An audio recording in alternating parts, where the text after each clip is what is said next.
There you go. Now we have no voices. Oh, we should have voices now. We have voices? Can you hear us now? I'm showing that you can hear us. I'm sure. You can hear us now. All right, fantastic. I'm gonna hold on. Yeah, I was waiting to see if anybody responded, but John, you're driving. Stop it. There you go. Oh, Now yep. we have No, I can hear us on our own stream. Don't worry about it. There we go. I was gonna say I heard my voice singing to me. Okay. Well, hey, now you guys don't know that I screwed anything up, and I'm definitely not going to tell you. So, welcome to the Quiet Gentleman Entertainment for our Masks of Halloween game. First session was last week on Saturday. Is it still available on video on demand? Yeah. Yeah. It'll be up for 2 weeks. I see that it says you're a little hot. I'm gonna bring you down a little bit. Oh, okay. And then next week, oh no. Oh, let's not time. Stupid Nightbot. I'm gonna get it. Cobra Striker, we like you. I'm sorry that you got muted a little bit there. What was I saying? Stuff for things. Last week, VOD, it's also available on our YouTube channel. If you want to head over there. Yeah, I don't know why it did that. Because maybe your ellipses, Cobra. Maybe. Okay. Dots are symbols, I guess. I don't know. You can check us out over on YouTube. The link is right there in the chat for this, the last week of this, if you miss it on video on demand, or for all of our other content, including Growing Shadows and Illuminated Page, which we do every other Thursday. They rotate back and forth. And our Tomes of Isolation, which is on Tuesdays. And then I've also been playing Solasta Crown of the Magister on Fridays.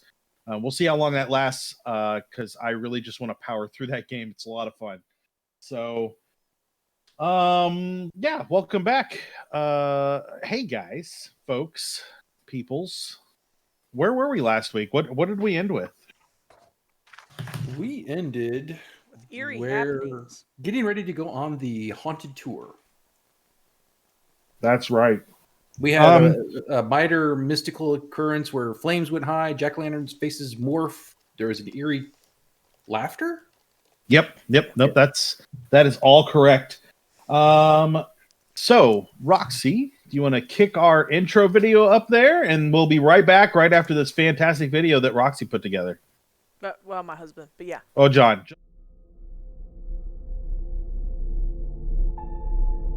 Can you feel it? That's fear.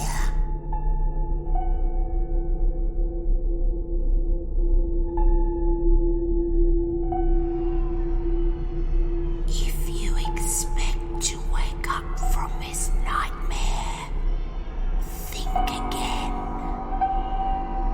This isn't a dream.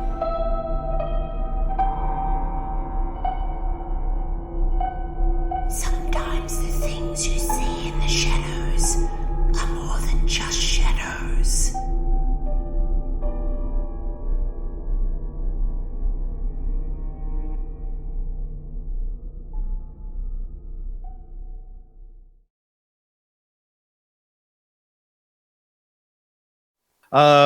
You guys are going on the haunted tour after.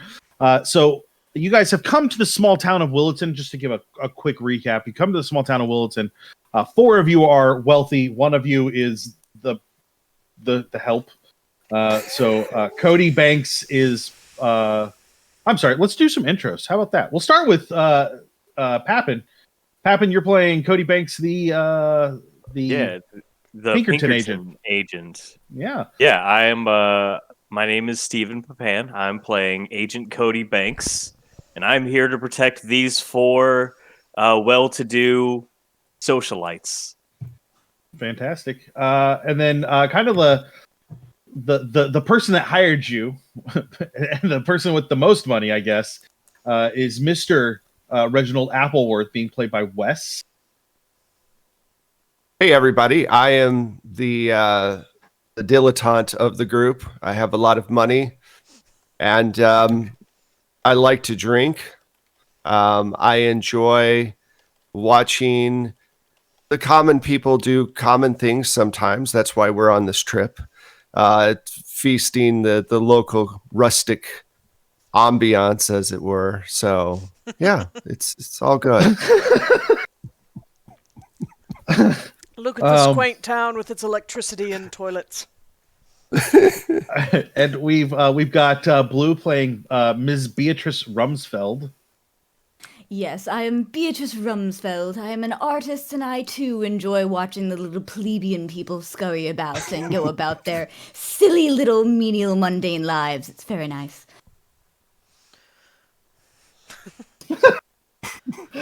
You're doing fine, Blue. The word plebeian caught me a little off guard, I guess. I don't know. You pleb. Shawn is playing Marcus Winthrop, who likes books more than people. Of course. Well, yeah, I mean, he hasn't really worked a day in his life, and he's just spent his time in his library amassing his collection. He doesn't understand why there aren't more books out there. Everybody should be reading books. He doesn't understand why everybody has to scurry around and just do things. Fair enough. And then Roxanne is playing Lowella Rankin. That's me. I am Lowella Rankin of the Rankin Antique family.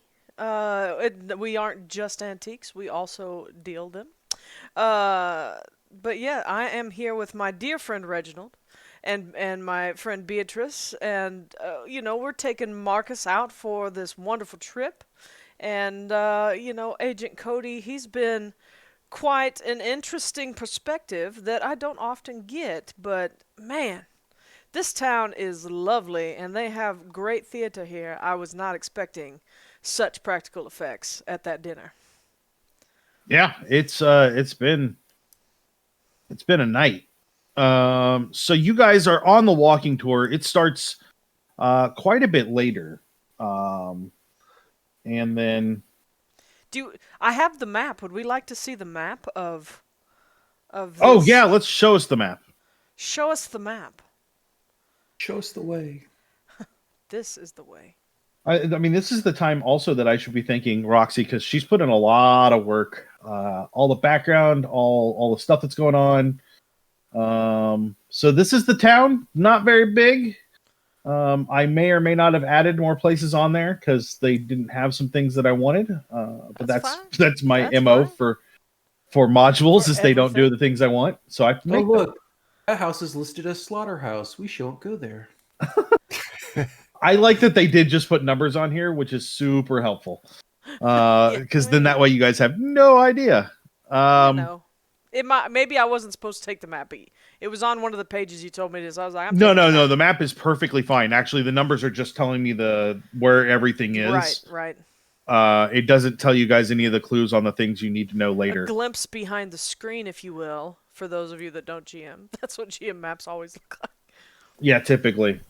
Oh, yeah. So the walking tour starts. You guys walk through and are given a little bit of a history of the town and the myths of the town. When you are touring the grounds of the Black House, you're being led around by a guide. He's a local history buff, and he claims to be a parapsychologist. His name is Grover Bunkle. And as he's doing that guide thing, where fine name. He's walking backwards and kind of motioning to things. Suddenly he kind of rubs his chest a little bit, coughs, and then begins hacking hard over and over. And the cough continues, and then as he kind of brings his face back up from leaning over and coughing, it is covered in oozing blisters, and his eyes are clouded over with blood. Oh my God. And he kind of just falls to the ground and continues to cough and writhe in pain for a couple of minutes. I need everyone to give me a sanity check. There it is. There's a sanity check. Oh, I need a character sheet. Just a second. I lean over to one of the locals and just go, does he normally do that? I pass the sanity check. Everyone in the group is very uncomfortable. If you pass, you'll roll a d3. If you failed, you'll roll a d8. I believe I passed, but give me a second. Never sure. I failed. So Is it I above or below? passed. you want to be below. Oh no, not pizza! Don't lose your pizza strike, Cobra. Like that's important. You definitely need those. The numbers are to Right. track all the dead. The numbers are not to track the dead bodies. The numbers for those are not high enough. Dun dun dun. Sorry. So give me one a of the second locals here. runs kind of towards the police station as soon as Bunkle hits the ground, and everyone else is just scared. One of the locals tries to like check him, but obviously they have no idea what they're doing, and the man just lays on the ground and continues to writhe in pain. Can I check to see if I get the same feeling that I've been getting every time one of these occurrences happen? Yeah, roll a cult for me. Let me. I missed. That's a failure. Because I was trying to get my character sheet pulled up, and I realized I don't have dice either. What was the sanity loss for A succession? D3 or a D8. Okay. Yeah, I don't have my I'm- dice out either. I'm too You're doing great. I'm too freaked out from the guy popping blisters all over his body and his eyes clouding over. I don't feel anything. That's fair. You do still feel that same. Since you've felt it so many times now, you get the sense that it's almost like an energy. Like sometimes when a lamp has a bad wiring or something Mhm. like that, and you stand too close to it, and the hairs on your arms go up. It's kind of like that, but it's not quite the same. Mostly because lamps don't normally cause you to fall over hacking and dying. Usually. Hey, listen. You buy your lamp from the wrong store. Bed Bath and really Beyond. So Blue, the answer, sorry, is that if you roll a D3, 1 and 2 are 1, 2, 3 and 4 are 2, and 5 and 6 are 3. Does that man need assistance? Does anyone have a handkerchief that I may borrow? I seem to have lost mine. I reach in my pocket and hand you one. I would. Thank you very much. I am very concerned. It wasn't that long that we had a pandemic. I don't know how I feel about this. And I back away a little bit. After you kind of toss the handkerchief on his face. Well, no, I'm covering my face with the handkerchief. He's already in a bad way. That ain't gonna help. I mean, have we checked? I mean, he's dead, right? The guy on the ground? He's Yeah. not dead. No, he's not dead. still hacking and coughing. After a couple of minutes, he finally calms down, and the blisters and the blood in his eyes are all gone. What? My in dear the- sir, are you all right? He Right. seems to be sobbing uncontrollably. It's as though something inside his mind has snapped a little bit.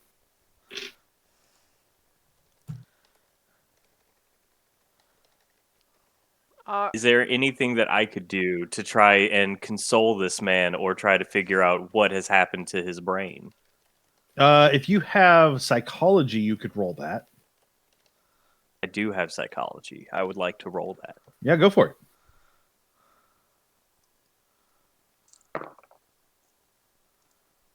Oh, nice. This probably doesn't pass, but I rolled a 69. Nice. And I mean, you could that's spend 50. luck if you wanted. Hold on. So, okay, my target number is 50. I rolled 69, so I'm going to spend... Oh, you want to spend 19? It is 19, isn't it? Yeah, I have 70. I'll spend 19. This Do is it. this It's is the last one game. shot, and this is the last time we're playing That's right. Yeah, no, absolutely. Like now is the time to spend your luck. Yeah, so whatever happened, it's clear that one, he's not faking anything. Whatever happened to him. And two, the fact that it's no longer happening and all of the stuff that happened just disappeared has caused him to lose a little bit of his mind. He'll likely be okay eventually, but right now he's a mess. What was his name again, Matt? Grover Bunkle. Oh, how did I forget Mr. Bunkle? I mean, it's a solid name.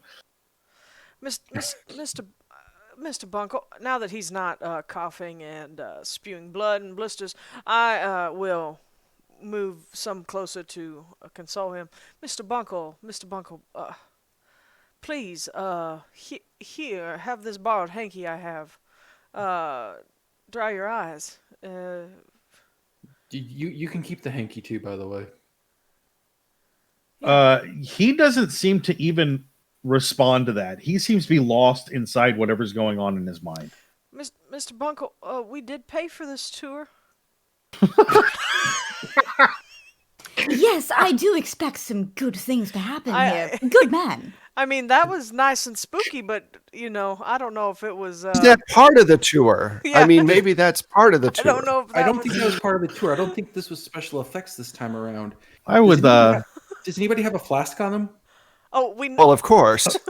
Reginald, Reginald, bring it I out. have shoes as well and a shirt. Of course I have a flask. I mean, who leaves that might bring him around. The shock of some hard liquor into his system might. I could. Oh, yes. I could use a little nip myself if we're being I would quite nip honest. it. I would nip from the flask before we give it to him because we don't know what he had. Oh, a good idea. Have you been to Spain anytime recently, Mr. Bunkle? Okay, I would like to let our viewers at home know that our players are not this bad ever. They are, in real life, they are wonderful people. We are wonderful. Wonderful people. This is a role-playing game where they pretend that they're terrible people. I just really want to point that out. Yeah. We are not terrible individuals. It's just the rest of the world. The rest of the people just are not at our level. Well, it seems whatever happened to Mr. Bunkle here happened as soon as we got in front of this here house that belonged to one of them witches. Oh, is this the Black House? This is the Black House, yes. That's what he started to say before he did that. My detective inclinations say that we should probably check this house out, but you guys probably shouldn't go in there, but I don't want to go in there alone. It's old. It's spooky. Let's go inside. I shall join you, my good man. Yes, let's go. So everybody needs to give me a spot hidden before you go anywhere. Wow, 99. Oh, God. I got a 15, so I actually made that roll. Yay! I failed. I failed with a 93 on my little automatic dice roller since I forgot my dice and my character sheet. I'm working on it. Anyone that succeeded, if you've lost more than 5 sanity total so far, the pumpkins, the jack-o'-lanterns are watching you. You can feel their eyes on you. If not, you can just see that if you haven't lost that much sanity, but you succeeded on that spot, you can see that the jack-o'-lanterns are brighter than they were before this happened. And it seems eerie. Seems odd. Why are we going into this place? Well, I mean, it's a piece of town history, Reginald. This is where one of those witches lived. We've always talked about going to see those witches' houses, and we have an opportunity. I feel like maybe we should go inside. Look, I'm a huge believer in the rule of threes, and so far 3 really weird things have happened. So there's a very low chance that more weird things will happen soon. As long as it doesn't waste any more good alcohol, I guess I'm okay with that. Should we refill before we go inside? How far is the I think a refilling's always a good way to go. I should have brought my flask. I completely forgot. But My if we good find- friend. But Oh. what if? I mean, what's going on is not normal. What if we find? Don't you remember the children that have gone missing? What if we find the children in that house? They went missing in the corn maze, so Are you they're s- probably over there still. Would we not be heroes? But I believe Beatrice was going to say something. Oh, just my good friends, this is an adventure. We are here for Halloween. We might as well faff about and see what there is. I do love to faff. You know, if we are being most most honest. I don't think I've ever And, faffed before.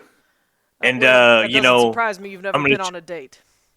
I'm going to show you guys why the Appleworths pay me the big bucks. And I reach into my coat and I pull out very full flasks and pass them around to the group. Oh, perfect. Great. My good man. Great. It's good for it's good for what ails you, and it's also a good disinfectant. Let's go. The house itself, I'm gonna back up for just a second and let you guys know that the tour ended here. There was more to the tour before this. Okay. You guys all went around and looked at several locations along Elmont and Ashland Avenue, including the antique store that Roxy named last time that I have completely spaced. Oh, my good friend Robert over there at the Apex Buffalo Antique Store. Yes. And Curiosities. Yes, it was such a delight. But you know, his selection was really, really poor. His father would be so disappointed. During the tour, you were also given several eyewitness accounts from people in your group of the Virginia Black's ghost around town and working inside the same tavern that you guys were at earlier. Although it's pretty clear that most of them are lying. Some of them think that they saw something, but most of them are clearly lying. The house itself, which direction do I need to scroll? This way. Fantastic. The house itself is old. All the windows are broken. There it is. The roof is sagging and the porch is warped. Do you guys still want to go inside? Yeah, we don't even need to use the door. Just going through the windows. I mean, this place is in great disrepair. Reginald, do you think that the owners of this here house would... we could fix this thing up and really turn a profit. If we bought... I bet we could buy it for like $5 and nobody'd even bat an eye. And we could fix it up and to come and get dysentery? Not if we fix it up, Marcus. It could be a nice, quaint retreat. It's like a vacation home out here in the sticks. Well, I failed my accounting roll, so I'm going to say yes. That sounds like a great idea. I'm I just think it would be saying. wonderful. I mean, can you imagine a future where people buy houses for next to nothing and then flip them and sell them to people for far more than they're worth? We're working on it. Yeah, I believe that would be, as the kids are saying these days, a really good side hustle. Yes. Oh, I was wondering what that meant. Interesting. I thought it was a dance. Well, I feel like- we could just- the same thing as like the bee's knees. Right. Are we even sure that bees have knees? And when did they become so cool? What is the connection between a bee's knee and being hip?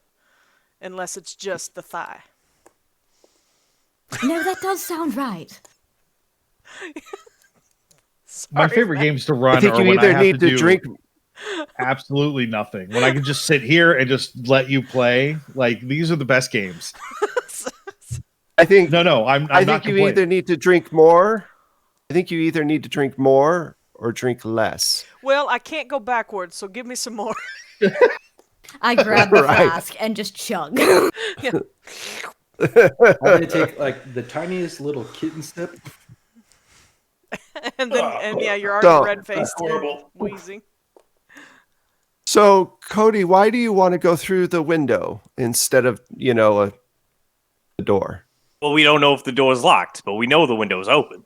I don't think they'll care if we actually. We could just try the door. You look strong. Yeah, Cody. yeah, You yeah. can You, keep the door open. you rich people and your fancy doors. I guess we can try the door. I didn't go to Yale to use the window. Can I get all 5 of you to give me a spot hidden? Wow, I am not spotting anything tonight. Ooh, I She got a knows out of the 6. Wow. 7. I got a 6, I got which an means 8. later on I'm going to fail everything. Yeah, so we got a 6, a 7, and 8 on board. So I believe those. Fantastic. If you succeeded, you recognize that it is 2 minutes till midnight, or as other people would say, the witching hour. Maybe there are times. Marcus, you know that there are times that are very important to occult things. And I would tell that if anybody actually brings up that it's midnight, because I'm not noticing it. Wow. So, the bee's knees was a Prohibition era cocktail. Thank you, John. Also, be careful while you're driving. Yeah, John should not be Googling while he's driving. I don't think John Googled that. I think John knew that because Probably. John, Probably. much like me, is a giant nerd for useless facts that we don't really need, but why not? He probably discovered that looking it up for our other Call of Cthulhu show. Yeah, that's very Where did possible that come too. from? Looking up at the sky, is the moon full, just on off chance? You can't see it. It's behind clouds. Okay. But it is bright enough behind the clouds. You'd have to guess if it's not full, it's close. Go try the door. Yeah, I'm gonna, as much as a drunk woman can, I'm gonna look around and, yeah, that voice to text is working great, John. Megan. Voice command is the bond. Yeah. I'm gonna walk up to the door and be like, "Well, Mr. Banks, I believe you were hired to protect us. So mind joining me up here on the stoop, as it were?" As the 5 of you head towards the front door, you do hear a siren as the cop car, the only cop car probably in all of town, pulls up, and the sheriff gets out. Sheriff. Oh, wait, I have his name. Rutland. Sheriff Matt Rutland. How old is Mr. Rutland? Oh, that's I a think good he was like question. 17, he said last time. No, that's the deputy. Oh. That would be Deputy Ludd. He is, according to this, his age is competent. So that means that he's old enough to be husband number 5. Hello, Sheriff Rutland. I'd say he's in his late 30s, early 40s. Probably. Yeah, perfect. So I start to walk down the. I very carefully make my way down the stairs. Dab the corners of my mouth where I probably had some flask drippings, and I spread them on like a little bit of a flavored lip balm, and Sheriff Rutland, what are you doing here? Did you come to join us on our tour? While Mr. Bunkle over here is, I don't know. He seems when you upset. say "What are you doing here?" he looks directly at Grover Bunkle, and just says, "Excuse me, I need to check on Grover." How did you know? The person that was in your group that ran off gets out of the passenger side of the cop car. Well, please do join us inside. I would love to chat with you further after you take. And you're going inside the house? Well, Yes. Of course. We're interested in real estate prospects.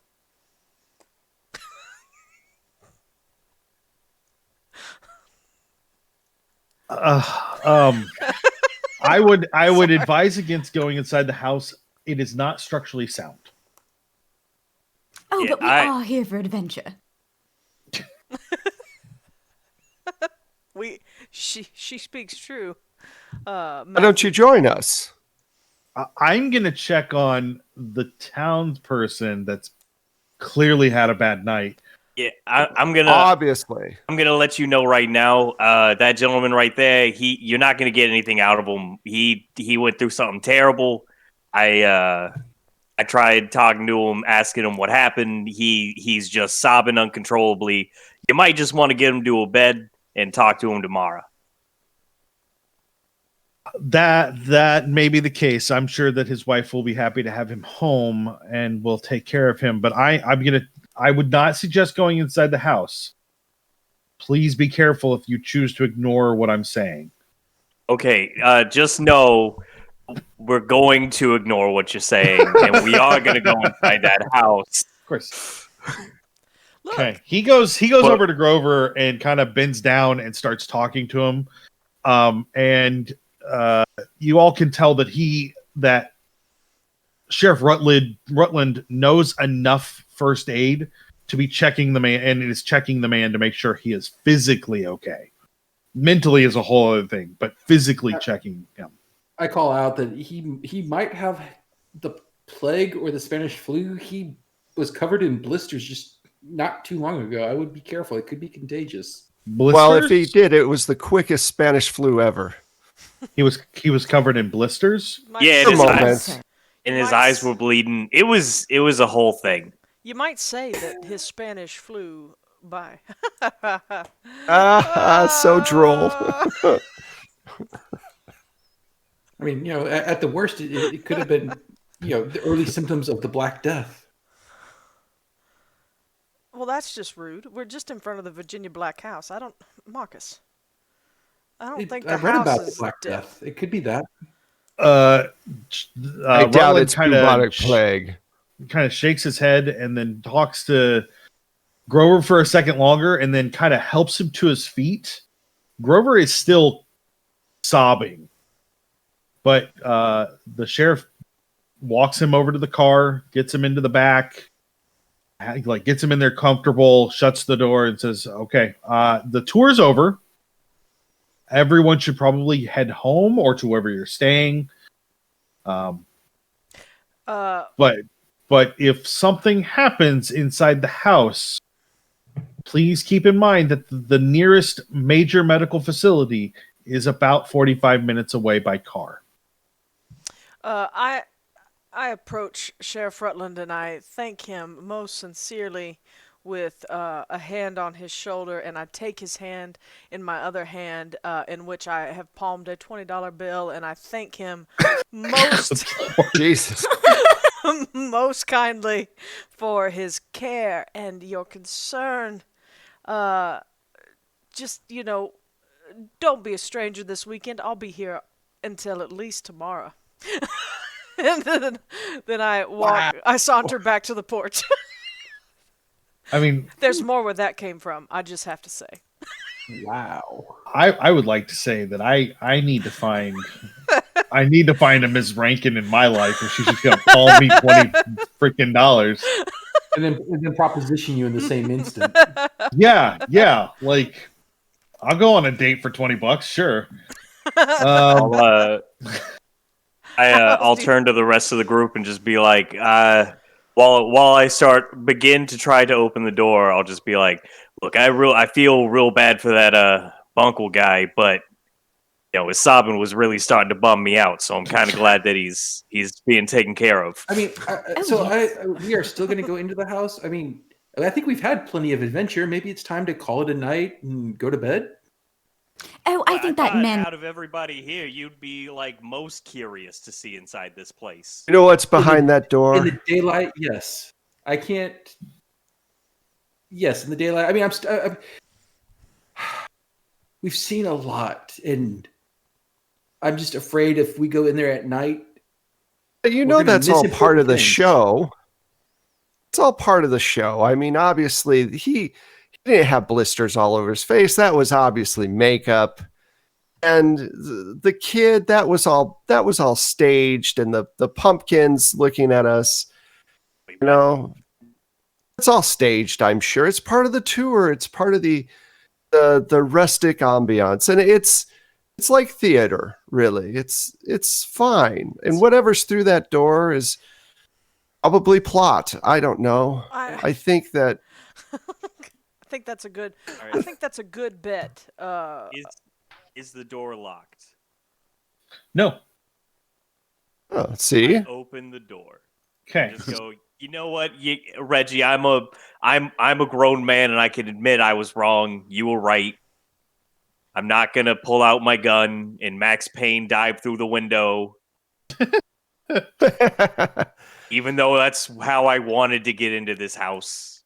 I did have a Roxanne had a bad run-in with a door in another game recently, and I would definitely take a cane that I carry that I have not mentioned until this moment and poke at it to see if it swings open or not.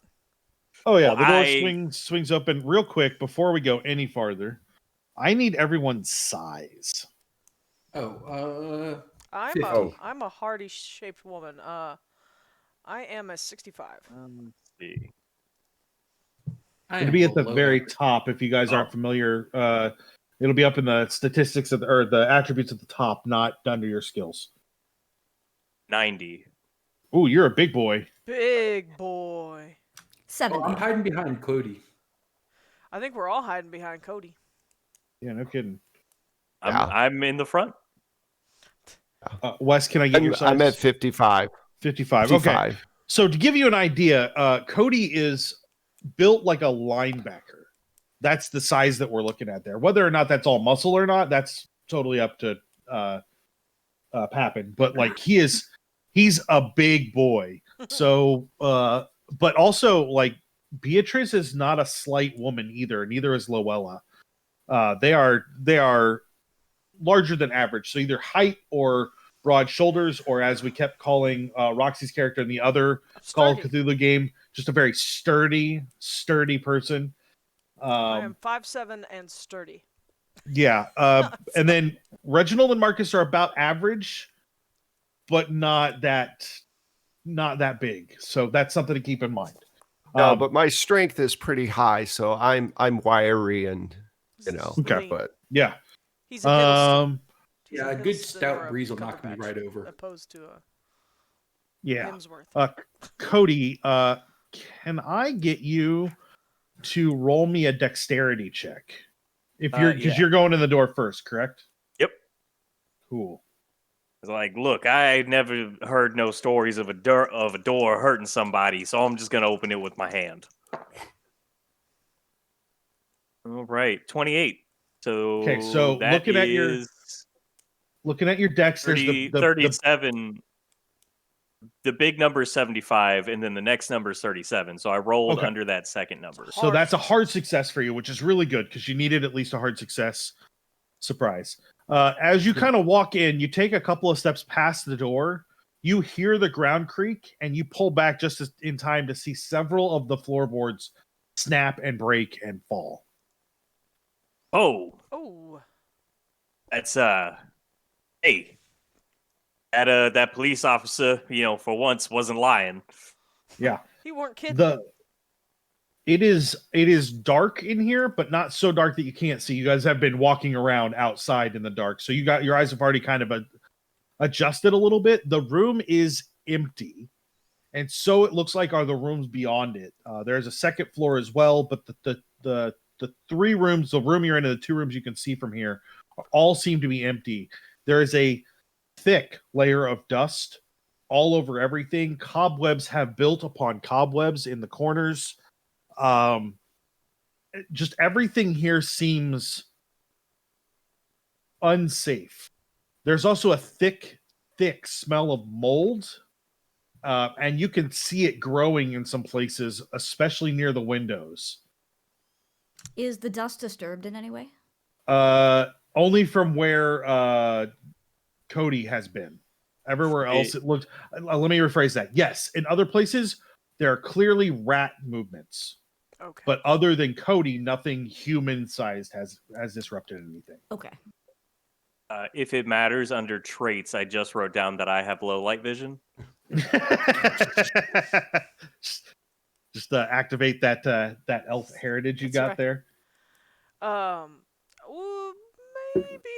maybe the good officer was onto something when he said we shouldn't come in here. I don't particularly want to end up in the basement. Maybe we can just look around out back. Is this house a single or two-story? 2-story. Did the rest of you go into the house as well? I'm just on the porch and peeked in. I'm on the porch. Okay. Yeah, Okay. by the doorway. Yeah. We're all just I out need there. I'd say Papin, you're going to need to give me a dexterity check, but you're going to be at a penalty. So you've got 2 kinds of dice in front of you. When I tell you to roll your skills, you've got the ones that are 10s and the 1s. So you're going to roll 2 of the 10s and take whichever one's higher. And then the ones, you'll just roll one of those. So that penalty die just means that it's harder. Okay. Did you make your dexterity check? I did not, but I can spend luck. Okay. Now would be a good To time to try and spend some make it. luck. Yeah. Okay, so I got 96, and I need to hit 75. So that's 21 luck points. Yeah. The big spin. Spent it. I don't want to die in the first 30 minutes of this. Well, thing. we don't want you to die either. Yeah. If we're all In gonna all die- fairness, I'm the only one who has. We've been playing 50 minutes, so you've already passed that. Oh, well, I'm the only one that has a gun, so it's good if I live. I would rather. Before he spends his luck, can I give him that was cocked? Yes, you absolutely can. Oh, then Spend I those will go back clues. to That will let you re-roll. Happen. All right. So, but re-roll again with the disadvantage or whatever it's called in this game. Yes, the penalty. Yes. Yeah. Okay, I didn't roll better. Oh, but you get to spend less luck though. Hopefully. No, actually, I rolled 100 that time. Oh no! Oh my God. Like 3 zeros. No, I rolled a 90 and a 10. Oh, then that's just a 10. That's just a 90, Okay. right? That's But just you still 90. 90 and a 10. That's not 100. No. No, 3 zeros that's, is 100. 19. 100. Right? Is it 1 No, 0 and then a 9? No, it is 90 and a 0. That's just 90. It's just 90. So It's just you only 90. have to spend 15 luck instead of 21. Okay.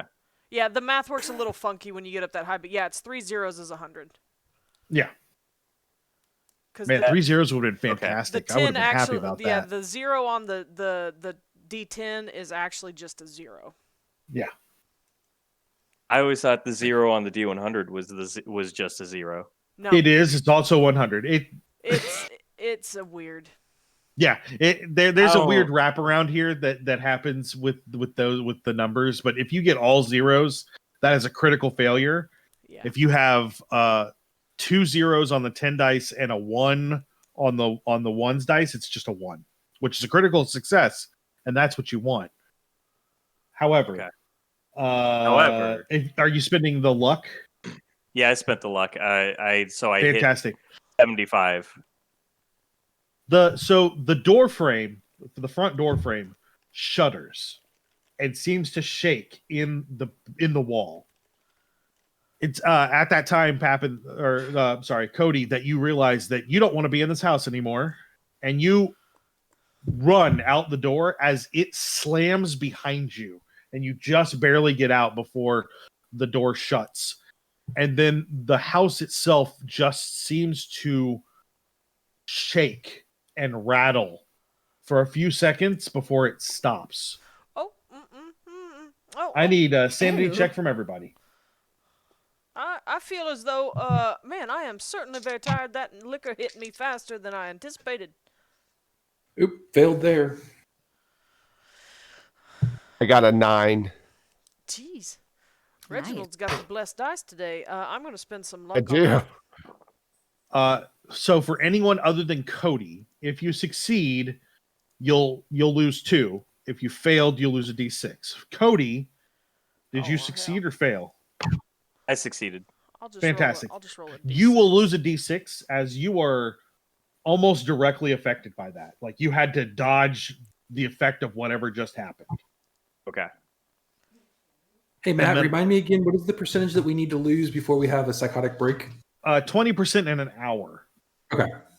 Cool. Hey, Matt, I'll be right back. I am so sorry. Okay. Be right back. Do you want me to wait for you? No, I'll be right back. Literally right Okay. back. I do need a spot hidden from everybody. Nope. I spot nothing but the sky. Yeah, same here. I'm staring at the door. Unless that's what you want us to spot, because I'm just freaked out. Yep. Just look at the door. It's good. Okay. Blue, did you get a success? I did. Okay, fantastic.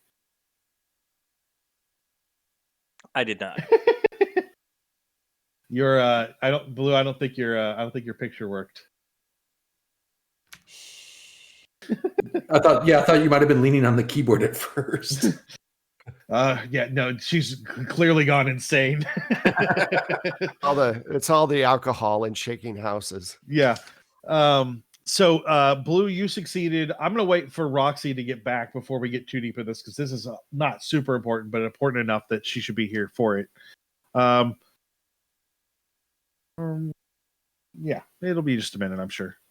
I'm gonna give her a minute and then we'll get back into it. It's not a big deal. I just swig from the communal flask. Oh, sure. I assume by now there's several of them going around, like, as rich people often produce more. Oh yeah, and they're labeled. They're labeled with what's inside. So we got one of each major liquor for whatever you're in the mood for. So bodyguard and mobile refreshment stand. Yeah. Hey, listen, you're getting good money out of him. Pay for the best and we get the best. He's just going to put it on his expense report. Like, yeah. And overcharge, like way overcharge. So it's not tax like it's deductible. So he's a walking hotel mini fridge. Yeah, exactly. Except probably does not have M&Ms. I would bet he's not carrying M&Ms. Oh, Well, not any I'm sharing, at least. It is Halloween after all. Yeah, space bars are not that important, Cobra. Don't worry about it. So yeah, we're just gonna go ahead. I'm sorry, I was gonna say, just because this is my first time guesting on your show, and we're waiting for Roxanne to pop back in.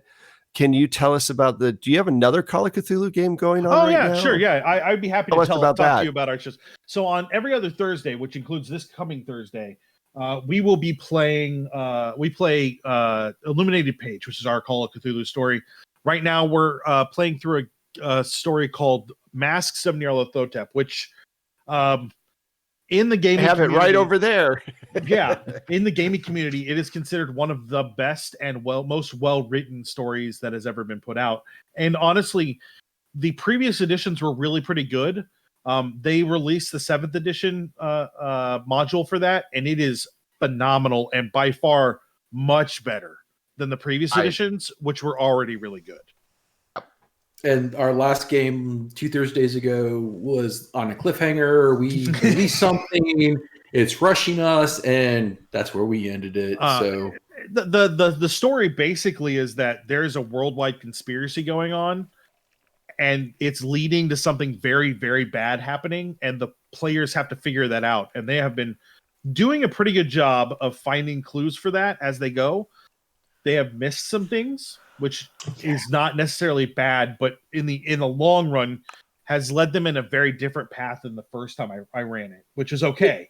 In all fairness, the clues we probably missed also allowed us to survive a little longer. Yeah. There are some things that they were like, no, we're not doing that. That sounds like death.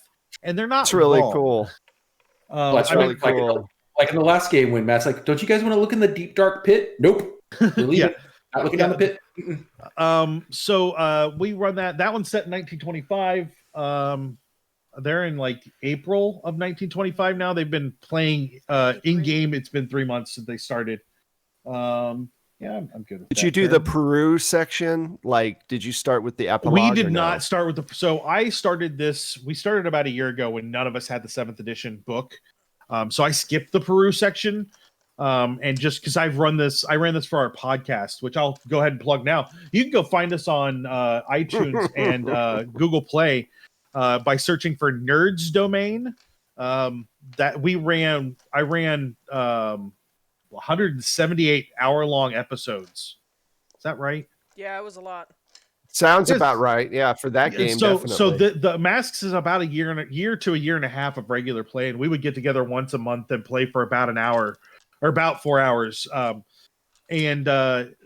one, so I ran that one. So I was prepped for the 6th edition story, and I was just going to update the module as we went for rules that I needed, which is super simple. Call of Cthulhu is a super solid game. Right. And then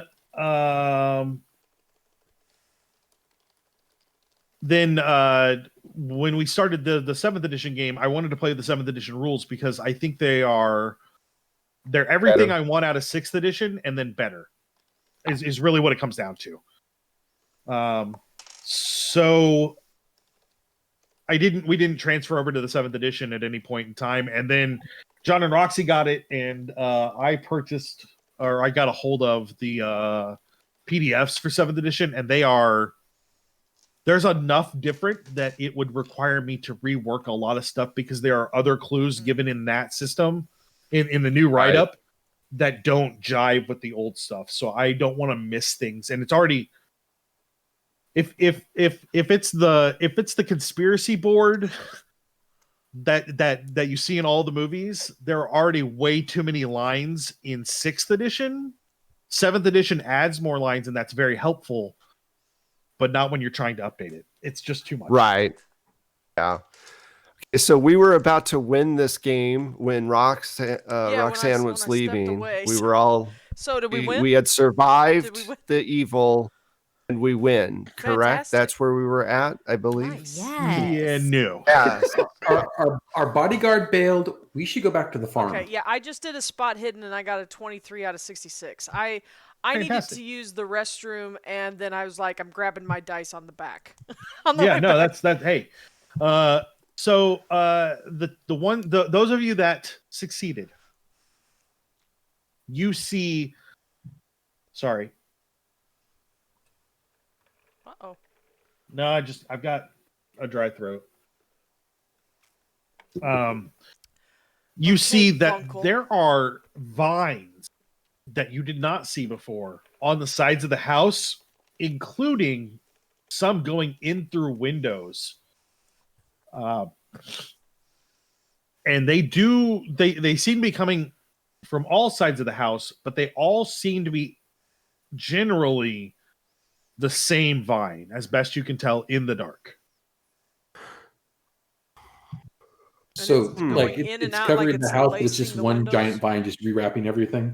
It's more like it's split in several places and Okay. eventually it enveloped the house, but it's the same type of vine. It's not like different kinds of vines. It's one type of plant vine, but they all seem to be coming from somewhere. Okay. Can I begin to walk around the side of the house? I mean, Blue, if you want it to be tentacles, I can change that. No, that's fine. That's fine. That's fine. There can be vines. Yes, you can absolutely walk around the house. I mean, it's one of those things where, as they say in old, like, holy texts, where they'll describe things as some, scorpions with the faces of men. It might have been a Delta helicopter, but they didn't know that, so we don't recognize tentacles because we're like, that wouldn't make any sense. It has to be a vine. So I'm going to go with Lowella because it's better to go in pairs. yes, let's look out back. Maybe they have one of those moonshine stills hidden back here where no one will go. Yes, that sounds lovely. So you guys move around the back. What you see is that the vines have come up out of the ground independently of each other to kind of attach to this house. And it looks like several places they have come out of the ground in a very violent fashion as like chunks of dirt and sod have been tossed. Not huge, but like we're talking the size of baseballs have been just tossed to the side. And How strange. I mean, nothing grows that fast that I've ever seen.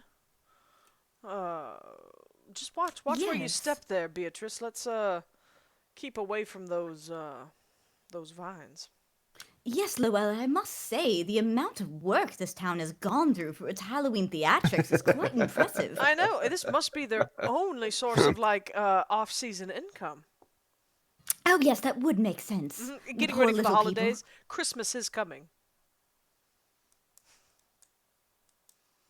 So you search around the house. Nothing else really there is all that different, other than the vines have broken out of the ground all around it. It looks like, on a quick count, maybe 36 places that the vines have come out of the ground to touch that to attach to the house. When we make it around to the other side, what a strange. I am not much of a green thumb, but I have never seen vines behave this way. I think we should probably avoid getting too close to the property, just in case. It seems like these things kind of grow up sporadically. It is. Or if not, it's just really, really good, as Beatrice intimated. They have done a number on decorating this house for the festival, as it were. Yes, perhaps we should join the gentlemen. I say, taking another swig from my flask. Yes, let us have a nip. I love that in the 1920s we let the ladies go off by themselves behind the creepy house. Yeah, no, We're you're very progressive. Don't worry about it. We're all suffragettes here. The camera zooms in on Beatrice taking a sip of her flask, and then zooms out on Kodi putting his down, just going, so you guys want to go back to the barn, or you want to hit the corn maze? You know, the corn maze does sound lovely, and it is Halloween officially right now, and no one else is going to be out there. Might be able to find some clues that the sheriff was not willing. I mean, he ran away from this house so quickly, and who knows if he's ever been in there. I mean, so let's check out the corn maze. Even with Yeah, maybe we can find some of those children. Yes, if we found the children, Maybe. we'd be heroes. Ha! We could get a better price on this house. We could buy the town, Reginald. Willowton. Yes. How about Appleton? I mean, shouldn't it be I like anyway? that a lot. See, It has a great ring to it. It does. You know, we could just name different neighborhoods after different types of apples. We could have Red Delicious. True. We could have Honey Crisp.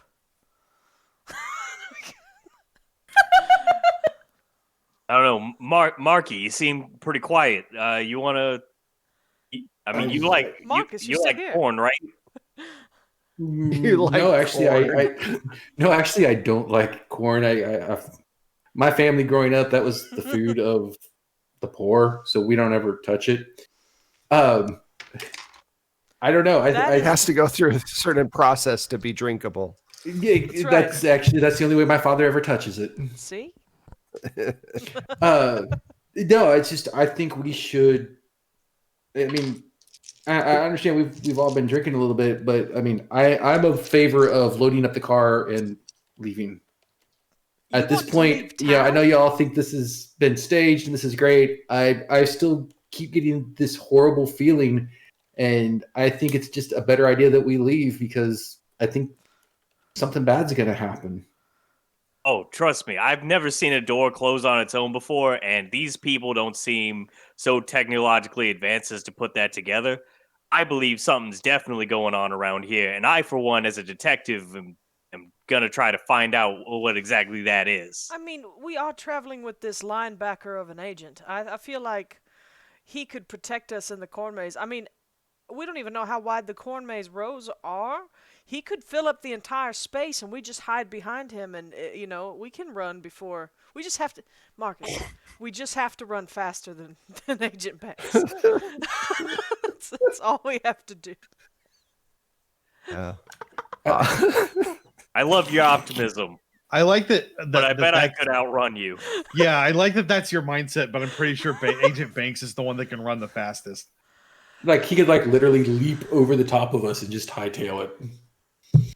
I don't know. I believe Miss Rankin might have some have some secrets up her sleeves, even though our my move rate's only a 5. I've got So a you're the long, person out. So you're the person to outrun. Probably. I've got a long stride. So here, check this out, and I just take a real big step. Impressive. I mean, if we're all That's why we hired you.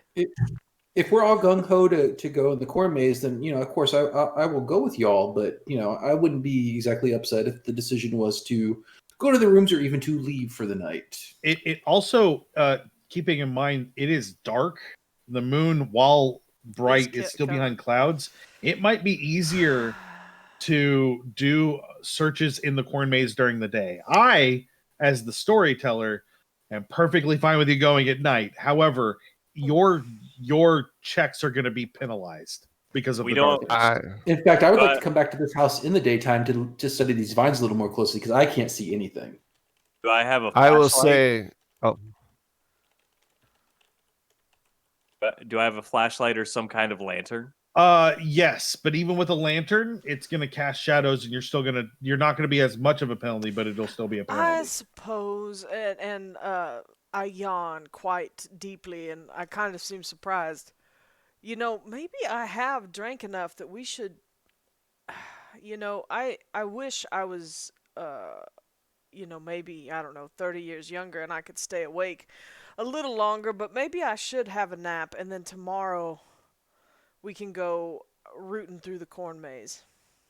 Well, I am 30 years younger, and I'm too many drinks to make good decisions at this point. So let us maybe go you're right. Sleep. We already paid for those rooms anyway. I think True. Let's go rough it. Yes. Yes, let's rough it.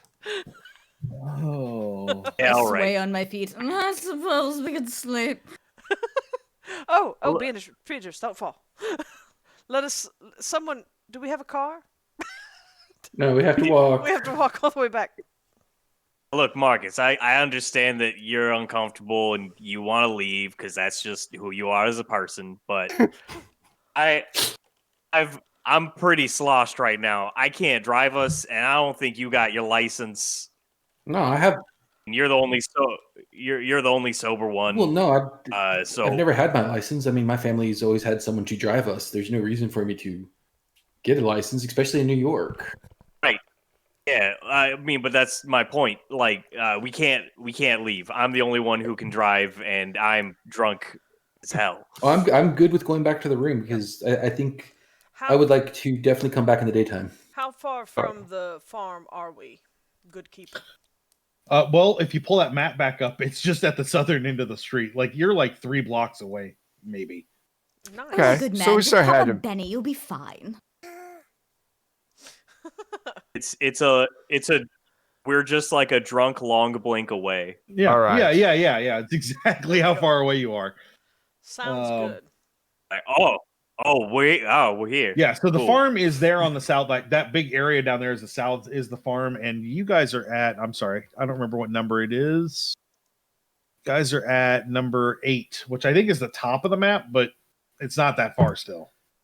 Yeah. Okay, well, we start making our way back then, I think, or at least I know I do. Yeah. I'll follow. I'm Oh yeah, number 8 is at the very, very top of the map. So you're like under the tape. So we just have to walk south for a while. like 3.5 blocks away. It's still not that far. Do we have to? Okay. Is there anyone out? Do we see anyone out? No, it is after midnight in a tiny, tiny town, and the only thing cool going on ended in someone, exploding in boils. So, well, I am sure this town will love having the 5 of us giggling and hollering as we as we drunkenly stumble back to our lodging. Hopefully, they left the door unlocked or the light on. Spring break, woo! Marcus is just one long, drawn-out sigh of the only sober person dealing with a bunch of drunk. Have you all heard the story of the Great Pumpkin? Oh, good God. Thanks. Here comes Charlie Brown. I don't even really know the story of the Great Pumpkin, so. We're gonna speed forward. You guys get back to your rooms. Nice. Sleep the night. I need everyone but Marcus to make a Constitution check. Ooh. Oh, I'm sorry. Yeah, Constitution still a thing. Yeah. His Constitution is still. Remember, Yo, not only did I pass, I've been watching a ton. I've been binging through some Dungeons and Dragons streams. So I've got to be careful because I'm going to go ahead and plug it. But if you guys haven't watched Dimension 20, specifically the Unsleeping City, it is fantastic.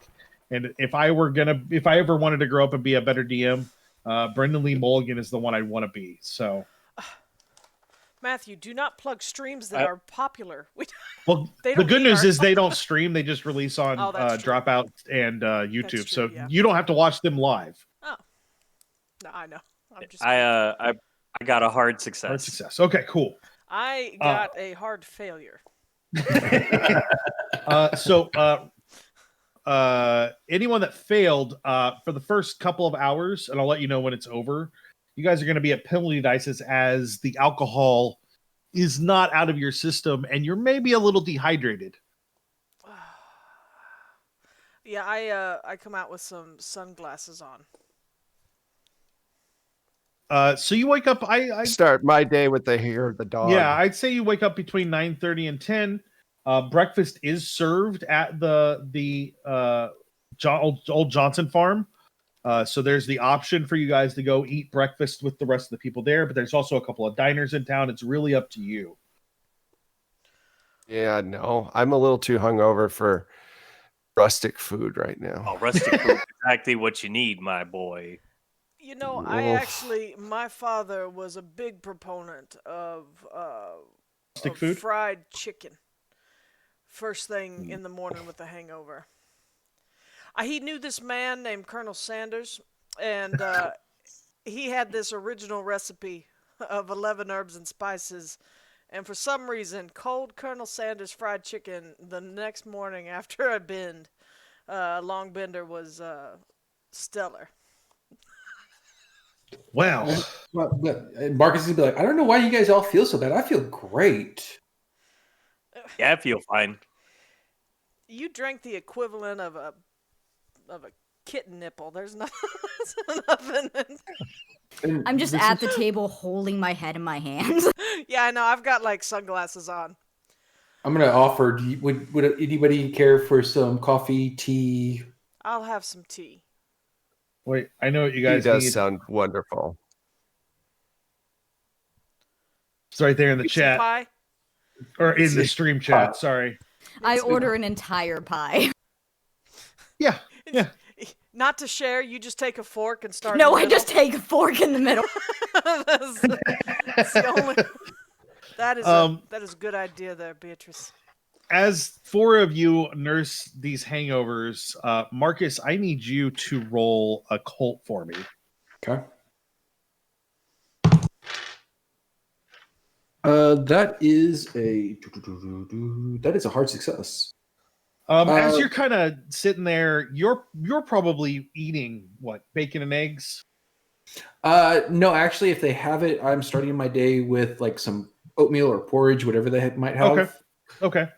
Yeah, they've got some oatmeal. So as you're sitting there, kind of eating your oatmeal and drinking your beverage of choice, you realize that you don't remember any dreams from last night. And as you kind of realize that, you think about it for a second, and then you remember one of your dreams. Okay. You remember being in a corn maze. You remember seeing a jack-o'-lantern scarecrow. And you remember it talking to you. Offering you a wider view of the world and what it being, allowing you to see what was really around. Okay. Offering to open your mind to knowledge that few have ever seen and even fewer would understand.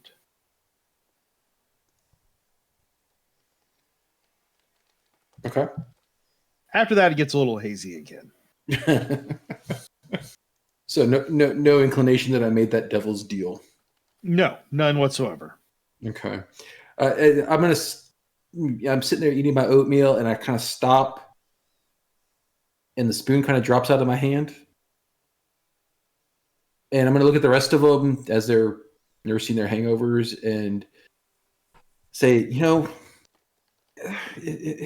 if last night wasn't odd enough, I had the most strangest dream.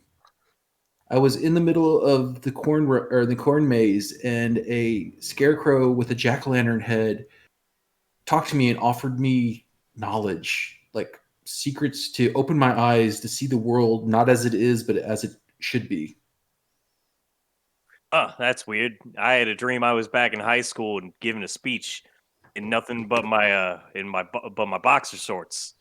No, I think I was fully clothed in my dream, but I understand that one is quite traumatic. So, knowledge, you say? That's what it offered. I mean, after that, it gets a little hazy. I don't know if I said yes or not in my dream. You know anything more than you did? Other than not drinking on a haunted tour? Well, good sense is nothing to take along on a vacation, my friend. No, I understand. No, I mean, I woke up feeling fine. I mean, it wasn't until just now that it occurred to me that the dream happened. It was quite unsettling to have a jack-o'-lantern talk to me, especially after what we witnessed last night at the Poe reading. I will say that once we reached that house with all the vines, the jack-o'-lanterns there seemed to light up or something odd. But I just chalked it up to the amount of spirits we've been imbibing. Yeah, it's very difficult to tell what is a supernatural spirit and what is a distilled spirit. This morning, I feel like, I would love to say that I was just suffering of ghosts and spooks, but I'm pretty sure this is the wrath of the distilled spirit that is wreaking havoc on my brain. I'm very foggy this morning. I need more of this tea would be lovely. The plan for us is still to go to the corn maze, right? I mean, it's daylight out. And it's right next door, right? When was the last time anything bad happened in daylight?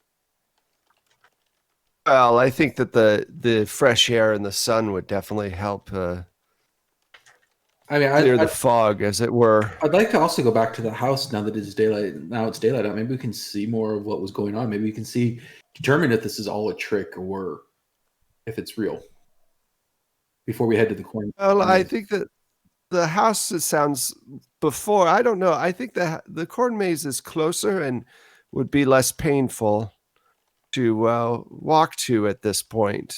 Okay. A good constitutional after this tsunami of hangover passes would be better. I agree. And when I walked into that house, the floorboards couldn't exactly hold me that well. So I think if we went there again, if we tried to go inside, I don't know if I'd be able to. Sure, yeah, they did seem very, and I don't know if you've noticed, I hate to bring it up, and most usually women of my stature and status do not say much in this vein, but, I don't move as well if I have to hop out of the way, and I saw him hopping out of the way last night, so maybe we don't go back inside. I don't think any of us are in our top athletic shape after last night, so caution is a good thing. I would agree. Yeah, let's but no, the corn maze sounds lovely, especially when does it open to the public? With us staying at the lodging there at the farm, I wonder if they would just let us go in alone and be able to enjoy it without. you know. I mean, it's a court maze. Officially it opens right after the parade today at noon. Okay. So maybe if we go in earlier than that. We do want to see the parade, though, don't we? Well, we could always talk to Miss Glover and see if she'd let us in early. If we want to go in early, get a sneak peek. I'm sure if we offer her some cash, she'd let us in. I feel like I would much prefer going through the maze without the fear of like running into, I don't know. Other people. Yeah. The population here. Perhaps we could avoid that if we could. I love it from afar. It is a trip, but maybe in a corn maze, I don't know if I want to get stuck in a corner with any of these townsfolk. Yeah, let's talk to Miss Glover and see if we can get in early. Oh, I'm sorry. Go ahead. We wouldn't want to be near any of the dirty townspeople. I very much agree. You always say what's on my mind, Beatrice. Birds of a feather. There's no other way around. It's a gift. It's a gift. When is your next seance? I do wish to commune with Oh, yes, I will invite you. It'll be a gas. mostly. What if we did a seance right in the corn maze where the children went missing? Maybe we could reach out to them. Who? What is this face, Matt? Let's top the night off with some Russian roulette. Why don't we? You know what we should do?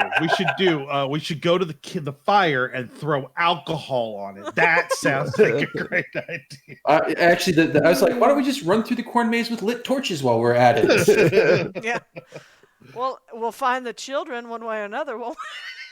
We just burn it down. No. Oh, the fence is electrified? I'm going to whiz on it.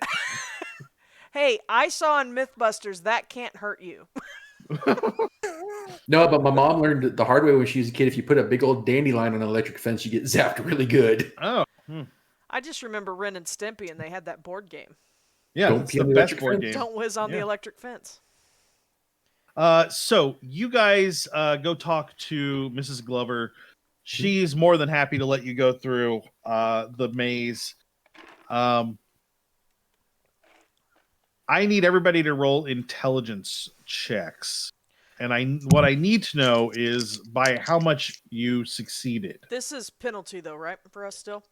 If you ate If you ate something, no. I drank If something.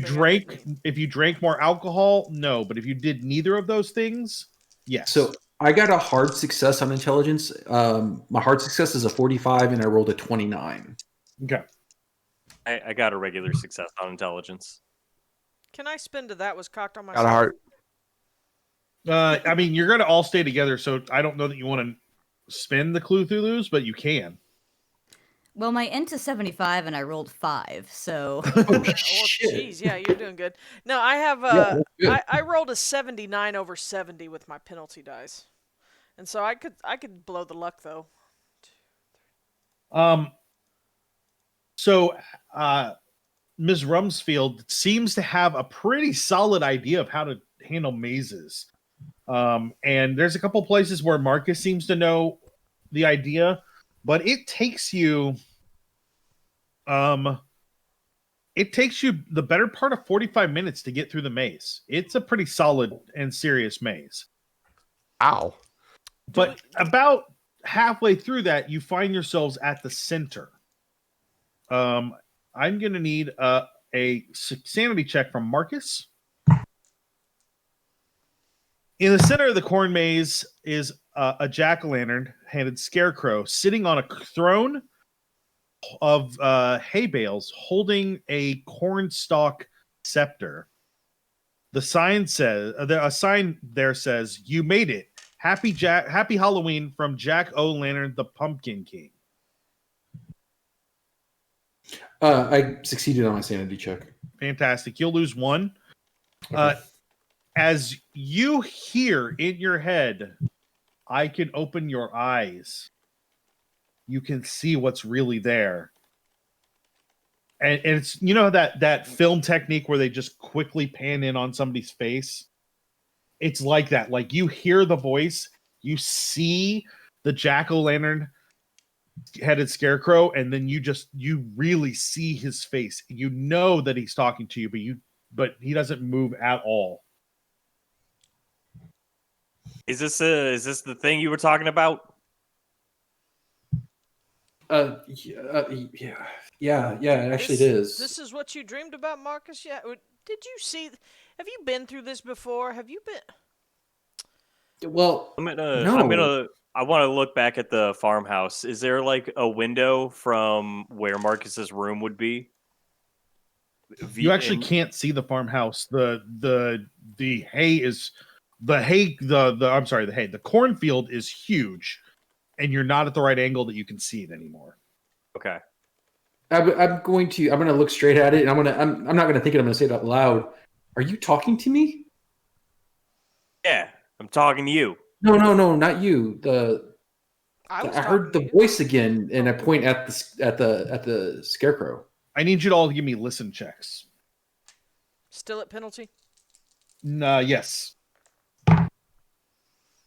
Listen. That's a success for me. I'm going to spend a luck point to get a hard success. Oh, Marcus. Okay. Dang it. Failed by 3. I was not successful. I got, what is it when you get under the smaller number? An extreme success? Extreme. Yes. Extreme. I got an So extreme success. Kodi and Marcus, Lowella, did you succeed as well? Oh, I did not. I've still got my sunglasses on, and it makes it hard to hear. Sure. Kodi and Marcus, you hear some rustling from each side of you. And as you kind of look to see what's causing it, there are vines like crawling towards you out of the corn. All right, I pull out my handgun. Whoa. I'm just over here having a yawn, and you're pulling out guns. What's going on? Everybody get behind me. There's something creeping at us through the corn. Is that the same vines that we saw at the house? Do we notice that?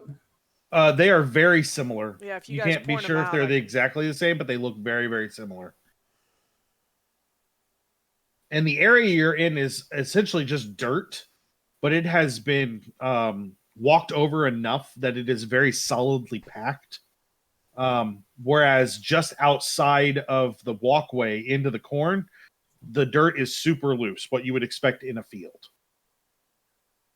Oh man, we have vines attacking us. It'd be really helpful if I had some sort of sharp implement to use as a weapon. I do have a carving knife in my jacket, Marcus. Or Kodi, if you'd like to use it. Cody, we should have listened to you. We should have just bought you that damn sword. I should have just bought you a sword. Just a couple of swords, no big deal. I need.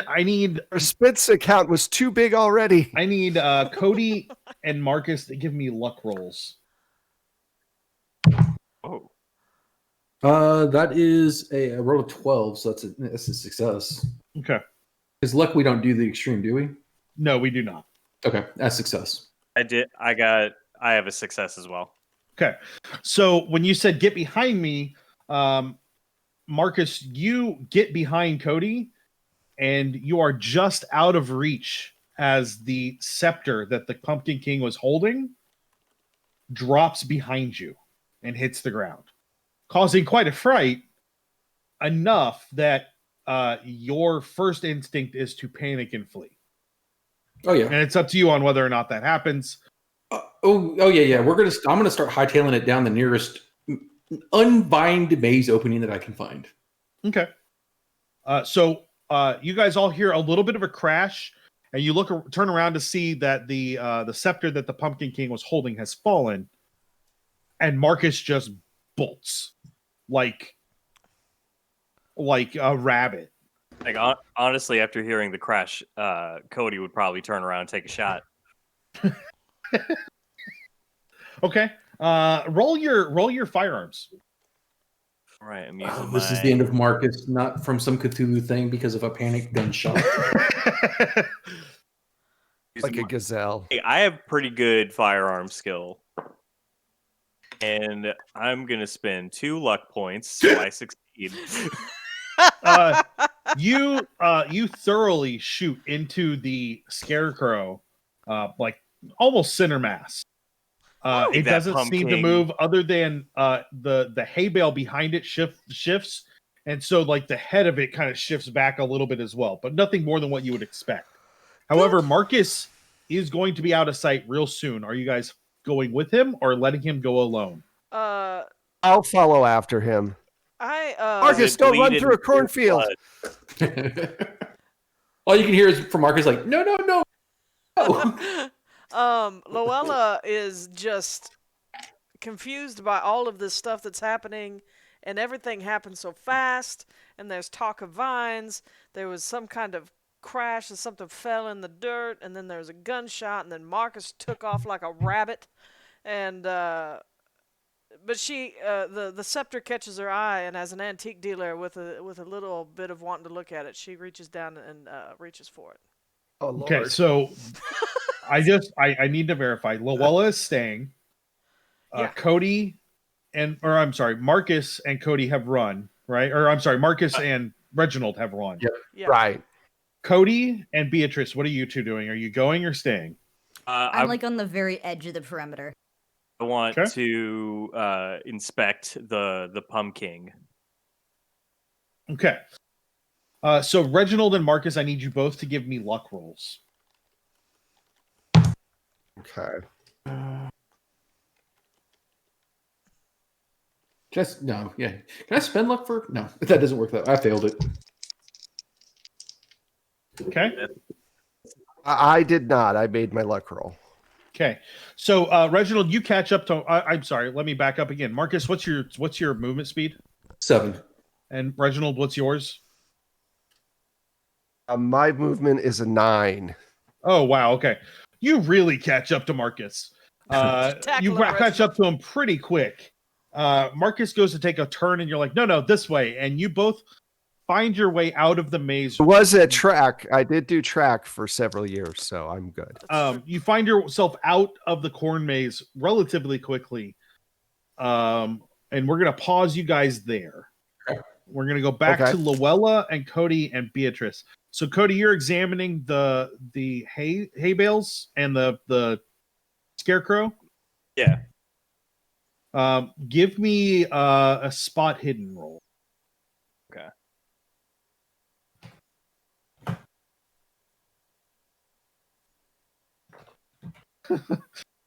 What? All right. Let's see. I'm laughing at your comment in the. Oh, in the chat. I'm not going to repeat it though, because as soon as I do, yeah, Yeah. It's just Slippery slope. Yeah. yeah, it's a real slippery slope. That's Lowella's prawn name. It was a regular success. Sorry, man. No, you're fine. So as you kind of get close, what you see in the scarecrow is that there are vines throughout it, pumpkin vines, and they're growing out of the bottom of the pumpkin, which, in your very limited botany knowledge, is not how pumpkins work. I don't know a lot about pumpkins, but I don't think that this is how they work. Do you turn around and say that? Yeah. As you turn around and say that, I need you to roll dodge. Oh, I was about to take a drink from a drink. Now I have to roll dodge? Yes. Everything's going crazy. Everything's going straight to hell in the pumpkin-shaped trick-or-treat bag. All right. Ugh. Dang it, I just threw that. Okay, floor dice count, so I succeed.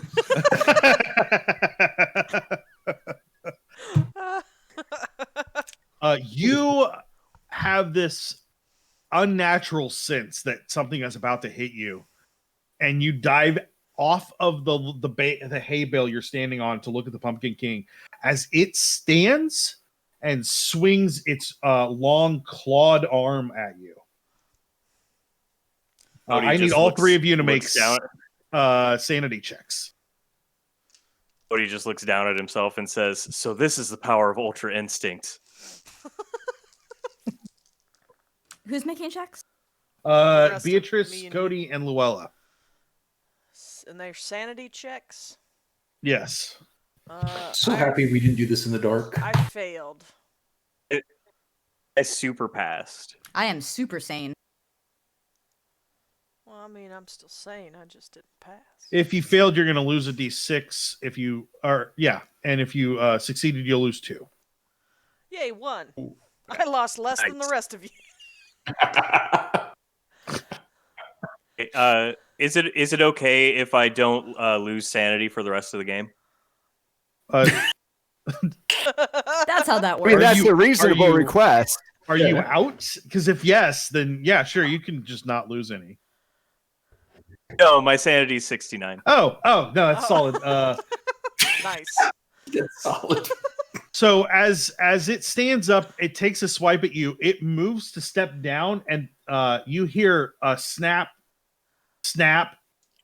and then like it just kind of disintegrates and falls into a pile of like hay with the clothes in it, and the pumpkin head falls down and smashes. What the hell? Whoever made this prop was just inept. I still have my sunglasses on and a headache. I don't really know what I'm saying. Did I pick up the scepter?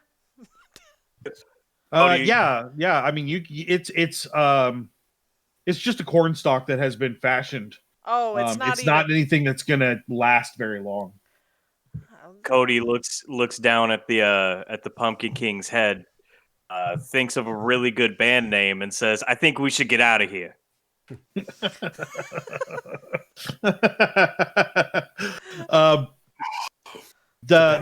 Are the 3 of you heading out of the corn maze?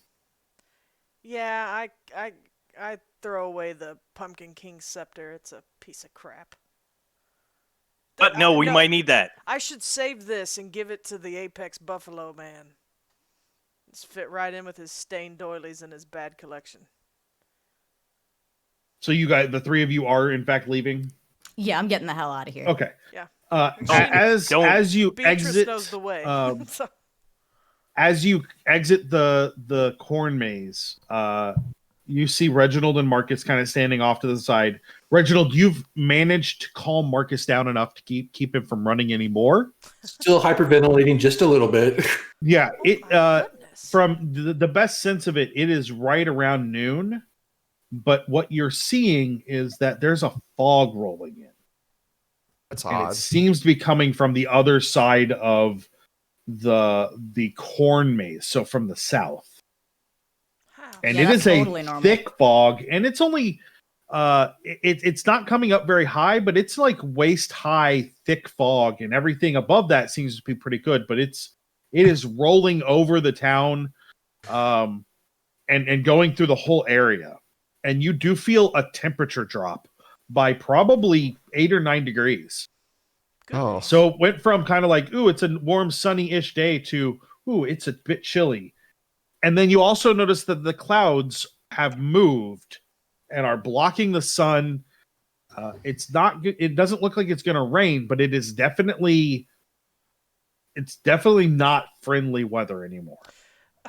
You know, wouldn't it be wonderful if there was somebody that could tell us about the weather forecast, like daily on the news, and tell us and let us know exactly how the weather is going to behave? I look forward to a future when we can study such things and the miracles of science. Oh, that sounds like magic, my good woman.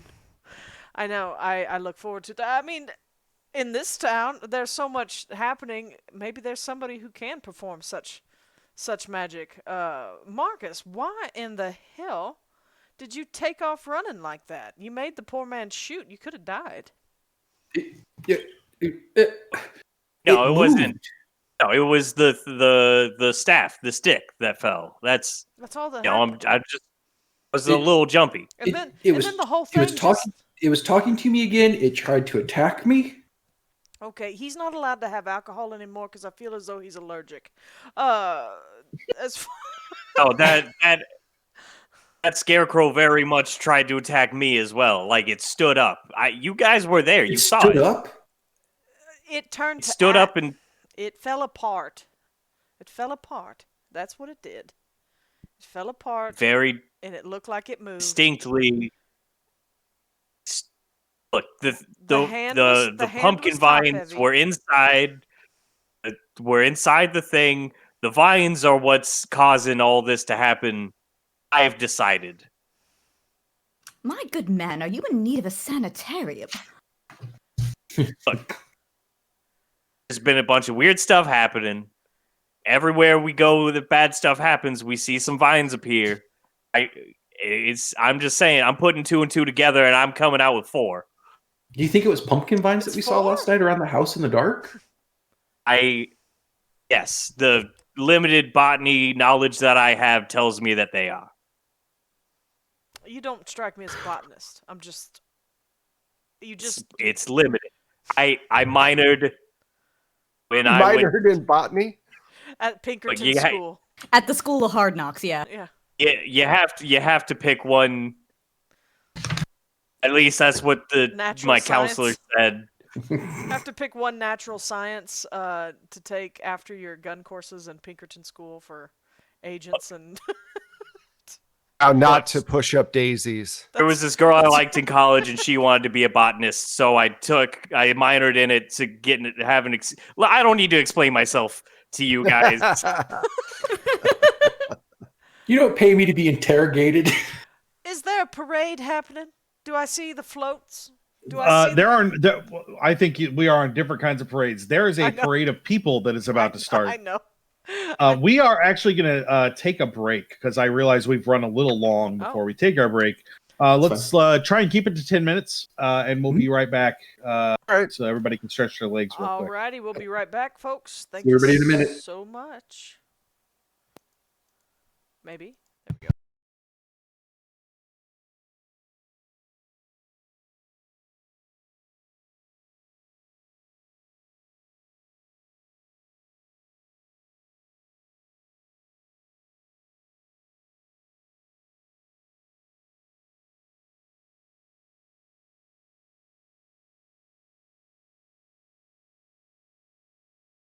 Hey, everybody, and welcome back to Masks of Halloween. We're going to get back into the story, and we're going to jump ahead a little bit because there's more story than we have time for, and we're just going to hit the important parts. So the parade goes by. Everything seems to calm down, except the fog does not go anywhere. It stays, and it lingers, and the coolness stays. The cloud cover gets thicker. It just becomes kind of a dreary day without it ever clearing up or going away. So you guys go through the rest of the day, and nothing else outside of the norm happens during that time frame. And then, well, where'd my numbers go? There they went. Hold on, I lost where I was at. Don't worry about me. Just gonna keep talking. Where did I go? I don't know. Where It's did the you? other way. Where have you? Existentially or physically? I lost myself in my own module, and I should know where. There it is. Cheese and rice. Now, did the parade take a strange route, or did it go straight down the street?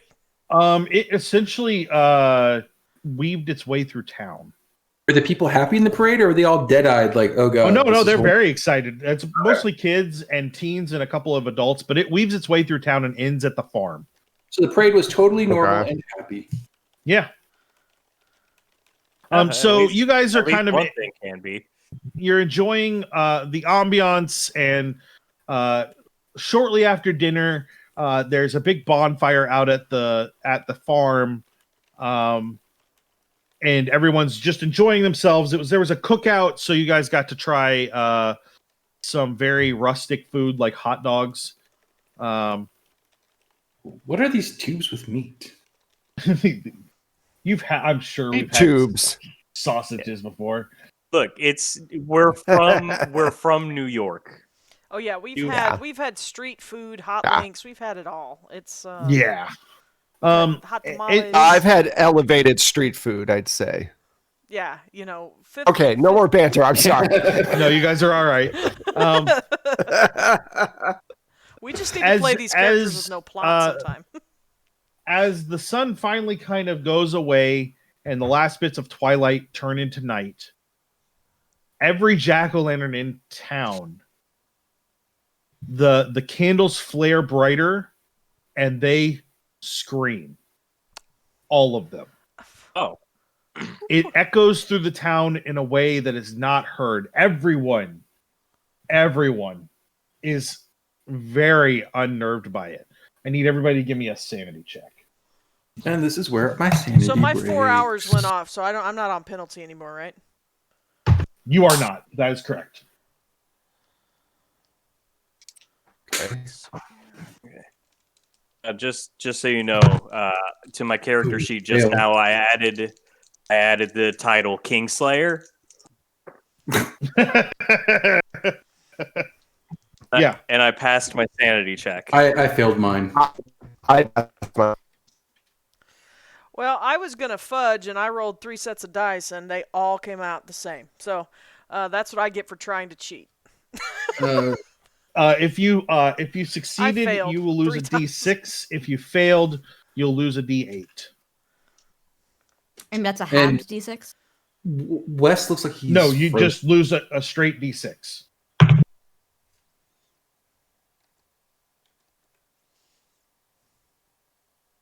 Oh, hold on. I need to do some math real quick because I might have just had a break. Okay. I'm reload real quick. Oh no. Yeah, we're having just 1 second, y'all. We're having some hangups. Papin started to freeze on me, and let me make sure I don't have anything funky going on. Yeah, should I It sounds fine now. Yeah, audio's good. We were everything was kind of blitzing for a second, but I think we're okay. As soon as the pumpkin started screaming, the stream was like, "Screw you guys, I'm out." No, the stream knows. It knows. But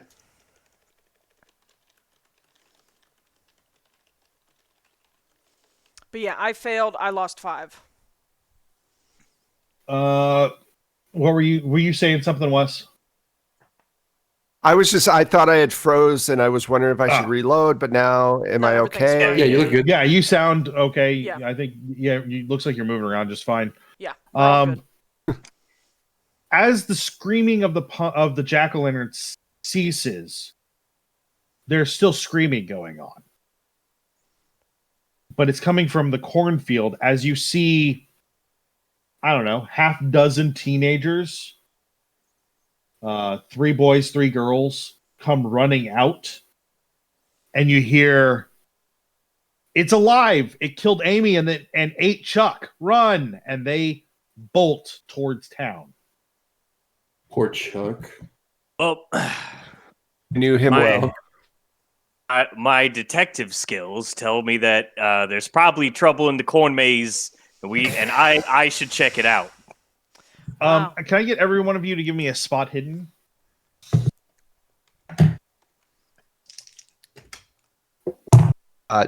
No. I succeeded. Yeah, that was a fail on me too. I saw something. Oh man, I should have rolled those second dice the first time. Where is it? Oh, I didn't. I got in a hard success. I was only 2 away from an extreme success. Okay.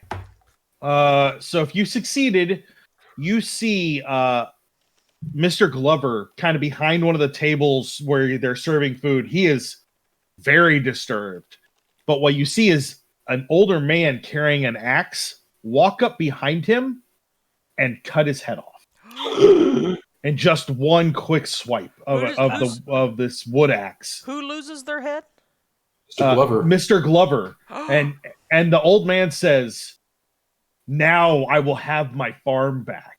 And then as the body drops, he lifts the axe above his head and brings it down again on the body. Oh my god. 2, 3, 4 times. And then when he looks back up, his face is splattered with blood. And he turns to look at Mrs. Johnson, who has just started screaming. I would say that at least one of those times I would have probably had my head together and shot at this person. You want to shoot at them? Is that what you're saying? Yeah. Yeah. Okay, excellent. Let's get some dexterities. I'm a 50. 50? Cool. 4 less than my 45. age. 55. Okay. 55. 40. Girlfriend's age, 55. 1, 2, 3, And 4, 50. Kodi, what's your 89. dexterity? 89. What now? Or like my on the sheet or On a the roll. On No, sheet. actually on the sheet. Oh, 75. For those that don't, those that are watching it, and for the players that don't normally play, dexterity is what we use for initiative in this game. Yep. Thank you. I was headed that direction, but thank you, Shawn. That was actually super helpful. Let me get their dexterity and then multiply it by 5 because that's super helpful. Oh, wow, that's unfortunate for you guys. Oh, baby, I always love it when the bad That guys sounds go great. first.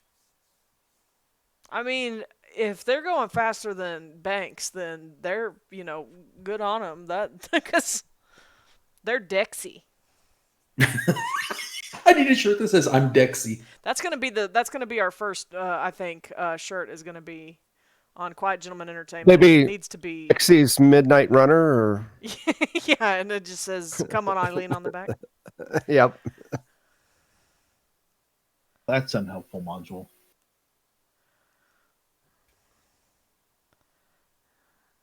Can we get Yeah, away with no, it? John, I'm with you on that. On the weird Texas businesses like the donut / gun stores.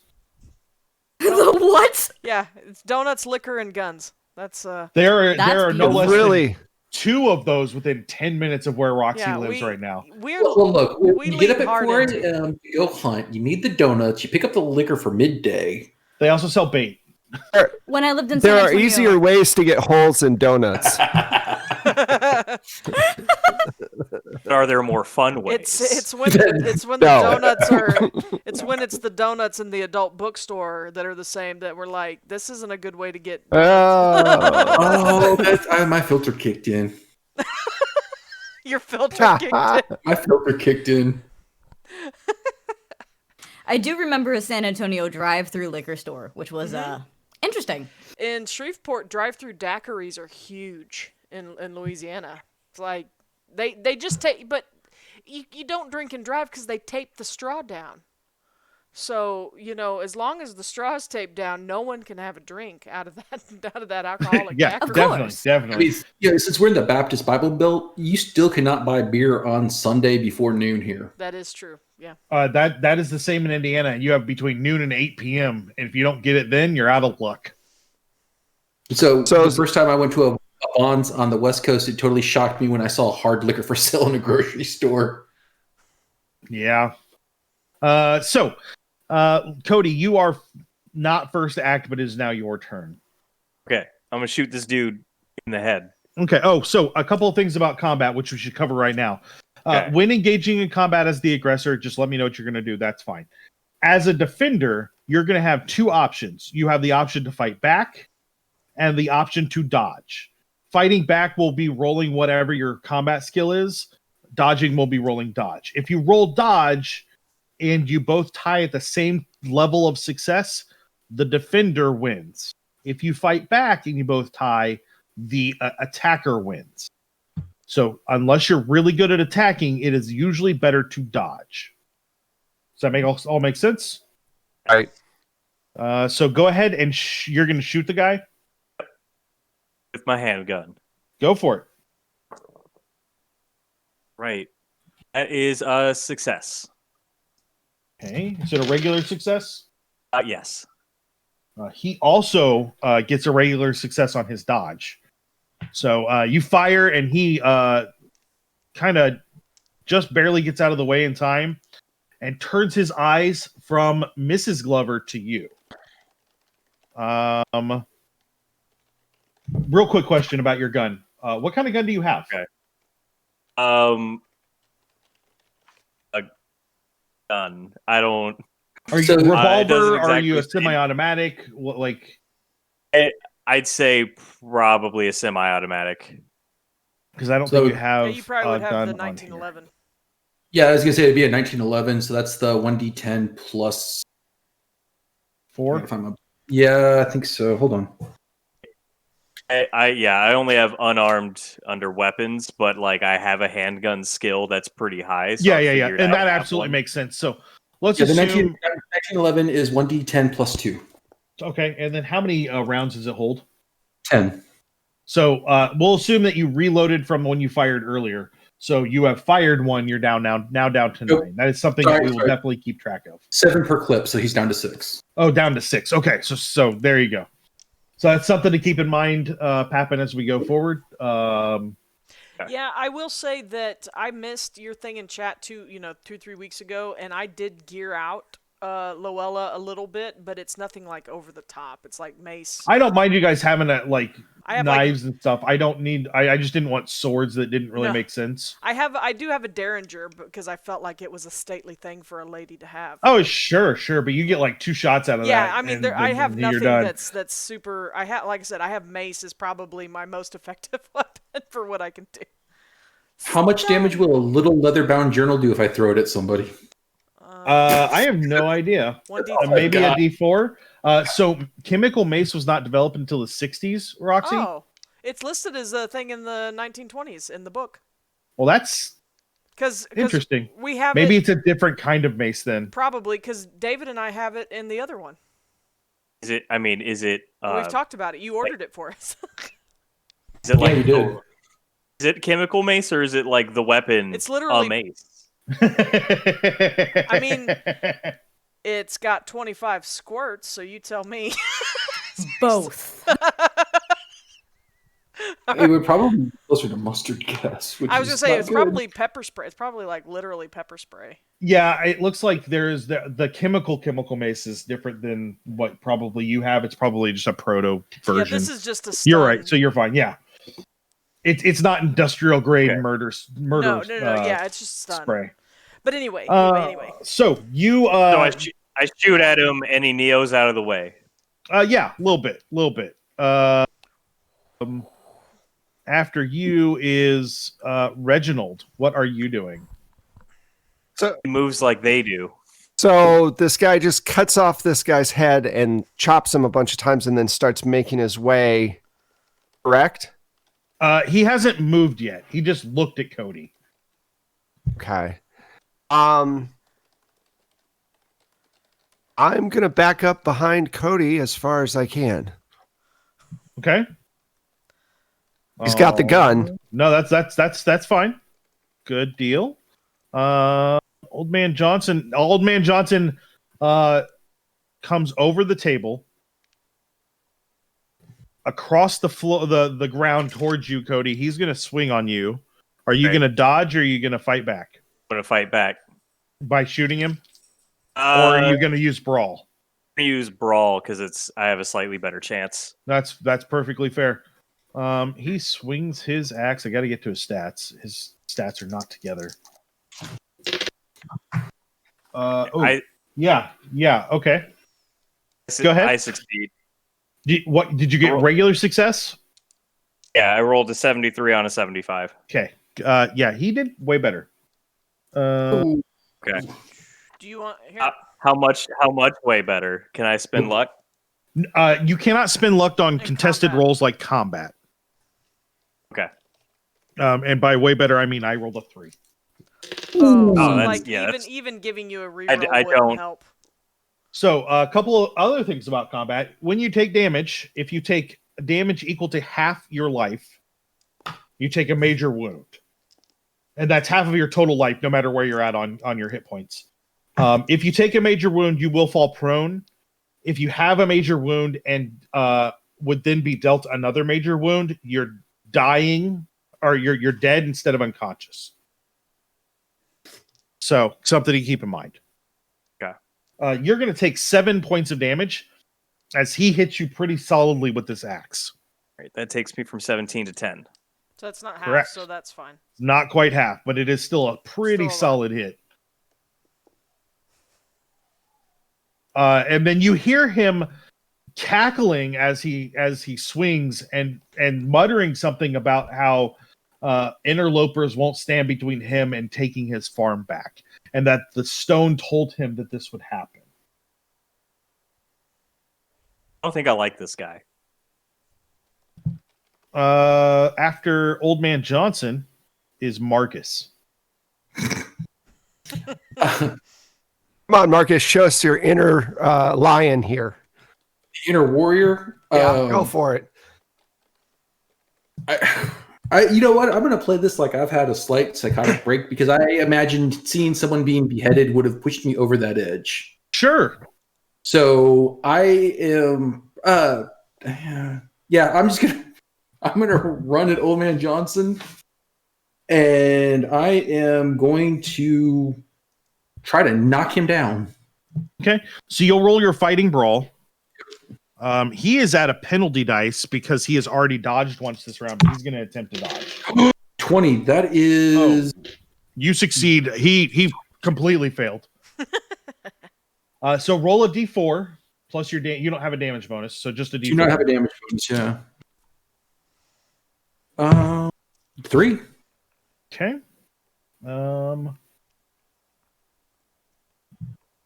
And I was gonna say, in my panic to shove him, does he look alive or? Oh, he's very much alive. Okay. You run into him. Why does he not have hit points? It's a bad stat block. It's because we already won. I mean, he's dead, obviously. Yeah, it doesn't list any of his stats except for some skills, and some of them are not helpful. Like he has a 60% in brewing. Okay. You hit him, and he kind of crumples under your weight like you broke a hip. Nice. He goes down and starts screaming. The axe kind of clatters out of his hand. But at that point, you hear what is almost if a scream and nails on a chalkboard were merged together into a sound. That's what you hear coming out of the corn the corn maze. What the heck? Lowella. Dropped her dice. Yes. What would you like to do? It's your turn. Oh, it's my turn. So tell me who's are the aggressors right now? Mr. Johnson and Mr. Johnson is down on the ground and seems pretty hurt. Otherwise, you don't see any other aggressors. You just hear something coming from the corn maze. Let's see. Where's Mrs. Johnson? She's over by where the food was, screaming, kind of holding her cheeks like you would expect. Her husband is killing people? Her husband is dead. Oh, I'm sorry. Mrs. Glover is dead. Is there? Mr. Glover is dead. Mr. Johnson doesn't seem to have anyone else. It's just him. Oh, okay. That's where I got confused because I was like, okay, I thought the Glovers owned the farm. Okay. Yeah, Glover's on the farm. Yeah. And Mr. Johnson is down but not dead. So that's correct. I am going to look at my character sheet and determine what would be my best course of action. And I'm going to take out my mace spray and I'm going to spray that bitch in the eyes. Let's have you raid roll. with like I'm just raiding out the roaches all over this guy's face. Let's have you roll. Oh. It's luck so she doesn't hit us. No, I actually have a skill. It's actually brawl. Okay. For mace spray. Yeah. Okay. Yeah, let's do that. I was gonna say it's actually in the book as a brawl Well, thing, which is weird because Marcus is down there with him. Oh, well then I'll so go ahead and roll brawl. If you fail, we'll go from there. Okay. I did not fail. I succeeded with a regular success. That is 32 under 34. Okay. You pretty solidly get just Old Man Johnson in the eyes. Does it have a damage rating or is it just a special? It's a stun. Okay. So I just want him to feel pain. You spray him in the eyes. He quits trying to fight Marcus and just grabs his eyes, and you see his fingernails gouge into the skin right above his eyebrows and pull down and just rip the skin. And I mean like rip it. And blood just starts pouring from his face. You insane, dirty old son of a bitch and pervert. Get the. Oh. Beatrice, what would you like to do? It's your turn. I am going to pull out the daintiest derringer that is clearly decorative and for a woman to have to look flashy. Okay. And that is my only weapon, unfortunately. And I am going to point it at this bleeding, screaming gentleman and fire. Okay, go right ahead. What is that to roll? You're going to roll under firearm handgun. What am I rolling? Percentile. Yeah, percentile. Oh, firearm handgun.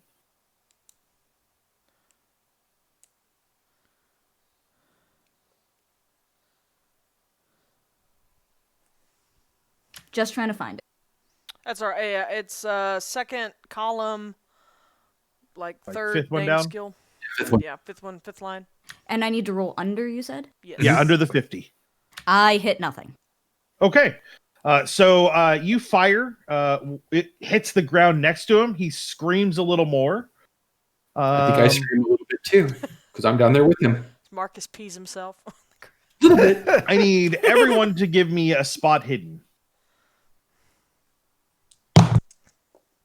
Failed. That is a no. That is a 10 under 66. So yeah, that's an extreme success. Let's see. I got I rolled 9. That is exactly my extreme success. Nice. Wow. Okay. We're doing Absolute great here. failure. So the ones of you that succeeded, you see the corn maze is just rustling. You remember in Jurassic Park when you see the grass and the raptors are coming through the grass and all you see is the grass moving? It's just like that. And then out of it comes a 9.5 foot tall scarecrow with a pumpkin on its head. It looks as though each eye has its own candle, and flames are kind of shooting out of those eyes a little bit. And there is just blood and gore all over the mouth and these very pointy teeth. And when it turns and looks at you, its hands each finger is a sickle. And right. it turns and looks at the group of you and then looks at the teenagers running, and on all fours just chases down 2 of them, leaps on one, stabs it, leaps on the other, and its whole face distends and opens, and the whole person goes inside. It closes as you hear the screaming from that kid immediately stop as soon as the mouth closes. Awesome. Kodi, it's your turn. Cool. I see that they have Old Man Johnson pretty much good and taken care of. Yeah. So I'm gonna pick up his axe that he dropped. Oh no. Well, there you go. Okay. And I'm gonna say, I've already taken out the king, and do like a really cool spin and have the axe in a ready position. Time to kill God. And I'm gonna run at it and try to cut one of its arms off. So it is far enough of distance away that you're not going to be able to get to it this round of combat. I'm gonna run at it and shoot it with my gun while holding this axe. Okay, I will. It will take you, if it doesn't move, it will take you at least 3 rounds of combat to get there. That's the distance you're looking at. I just want you to know me after I shoot it with my gun. Sure. I just wanted to make sure you're aware before you start running out there what's coming. But yeah, go ahead and roll to fire or roll to shoot it. Yeah, I am still gonna like run towards it though. Yeah, absolutely. Yeah. Okay, where's the 10 one? There we go. Ooh, 21. It is a hard success. Okay. I'm sorry, I'm looking on stats for. Why do you not have a dodge? Do you just not care enough to dodge? I mean, if you're a 9-foot pumpkin vine monster, would you? I guess not. That's fair. Yeah, that's. He doesn't get out of the way. Other people get out of the way. That's right. He doesn't run away. You run away from him. You said a hard success, or did you get a hard success? Yeah, I rolled 21. You could just half the dex of the creature. Go ahead and roll your damage. All right. So that is the D3. No. So that's going to be No, if you're 3. using your gun, it's a D10 plus 2. Oh, shoot. Yeah, I'm looking at my unarmed. Okay. That's a D8. Here we go. God, if a gun only did 1d3 plus damage bonus, we'd be fucked. There's no way around it. Okay. So I got 9 plus 2, so 11 damage. 11 damage. Okay. Where are your Nice. freaking... Okay. Oh, wow. Holy cow. Okay. He's Oh, probably got no. a lot. Yeah, That sounds great. It's got like 70 150. hits. Good night. He's not supposed to die, guys. Mm-mm. He's the boss that you are like, is he ever gonna go? And you're like, oh, I was supposed to hit the cutscene. I just had to hit him enough to get the cutscene. Right. So after you is Reginald. Who's still backing up? I'm gone. I'm going the opposite pace direction of Edward Scissorpumpkin as quick as possible. Edward Scissorpumpkin. That's the Done. name of the episode, Roxy. Edward Scissorpumpkin. Edward Scissorpumpkin. That Just is write that down. I'm Totally. I'm appreciative of Kodi's wanting to be a action hero, and I will let him have at it. I'm heading towards the car. Even if I don't know how to drive. Real quick, everybody roll me sanity. I forgot about that. I was wondering about that. I'm like, yeah, we're staying We quite see sane. every day. Success for me. Failure Failed. for me, just over. If Still you sane. failed, you're gonna lose a D4. If you succeed, you lose a D4. If you failed, you lose a D8 plus 1. 5. Okay. Only 1. lost 2. Haha. yeah. So I'm running towards the car. Okay. Hope you Hoping- can hotwire it. I have the keys. Well, I'm hoping that because it's the 1920s, and I want to hope maybe get a luck in this, that the keys were just left in the visor. So After Reginald is Old Man Johnson. Old Man Johnson starts crying and wailing about the mistakes he's made. It's clear that there has been a moment of clarity in him, and you hear him say, the ritual has to be undone.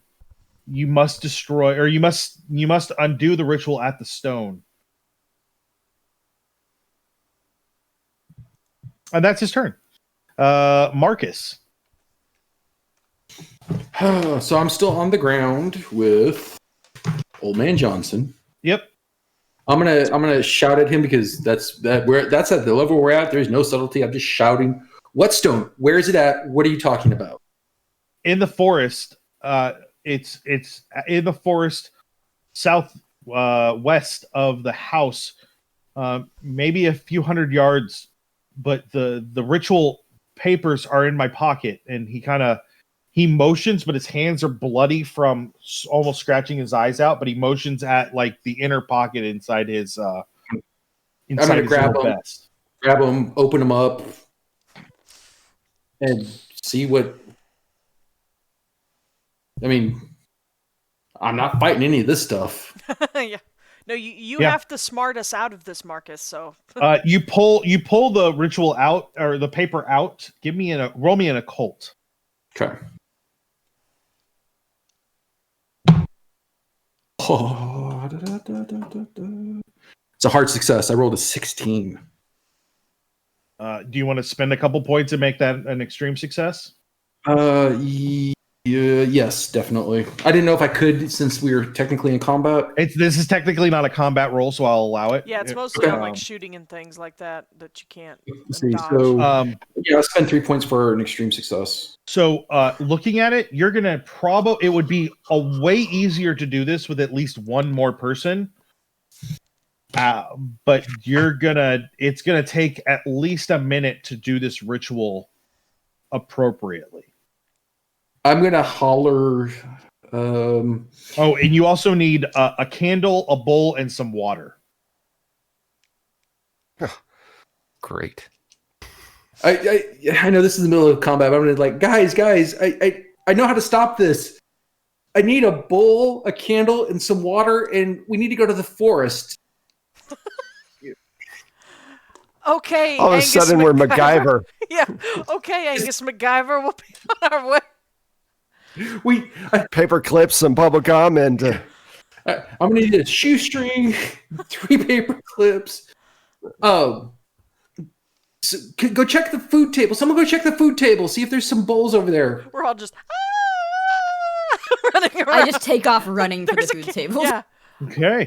So I'm gonna start running. I'll pull a candle out of a because- jack-o'-lantern. Lowella, it is your turn. Okay, I'm going to. The creature is nowhere near me. This is correct. Yeah, no, it's. I mean, it can be. What No, looks relatively quickly, but not I'm currently. No. screaming because I saw this, this creature run out and swallow a child. I am with my sensible shoes. I am running off towards a jack-o'-lantern that's not screaming and eating people, and I'm going to pull a candle from there. And I'm like, I don't know what the hell we're doing, Marcus, but here it is. Okay. So you got the candle. Good deal. Beatrice, what about you? It's your turn. I have run towards the table. Did I make it that far? Yeah, you can make it to the table. Roll a luck check for me.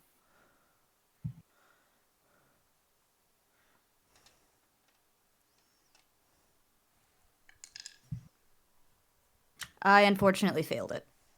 Okay.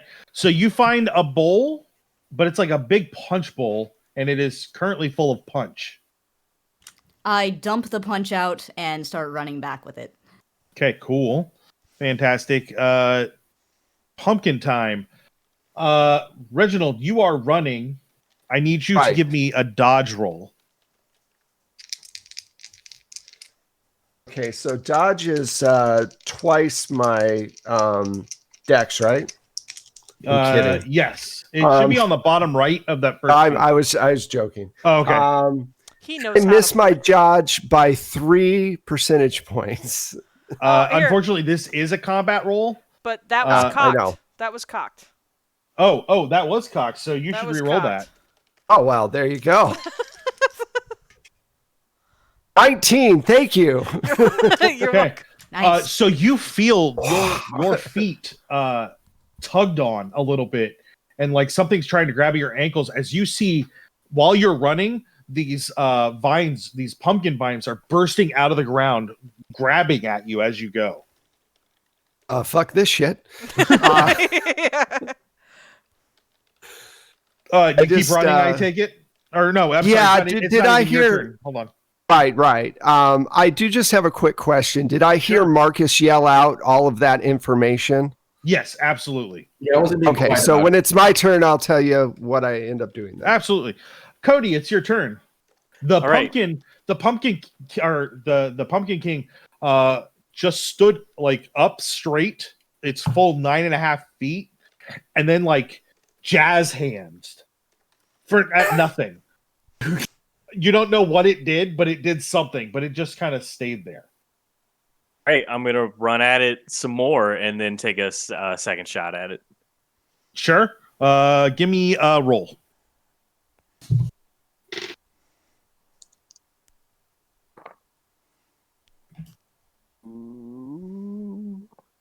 All right, so that's 62, so that's a regular success. Okay, I got a hard success on his dodge, so it actually dodges and you do not hit it. Okay. And when by dodges, what I mean is you shoot it and you look like you're gonna hit. It looks like it's gonna hit, and then its chest opens up, the vines part, the bullet goes through, and it all closes right back together. Then Kodi shouts, "Hey, no fair!" Reginald, it is Cheetah. your turn. All right. So now that these vines are coming after me, how far away is this pumpkin king thing? You would expect that It's going to be, say, like a football field away from you, from where the table was, like where the food was. But Kodi is about, I don't know, 2/3 of the way there. Okay. And then where is Marcus from me? Is he's a lot closer, correct? Yeah, he's kind of right there. You if you double back, you can get back to them. Otherwise, you were headed towards the car, so you're generally in that direction.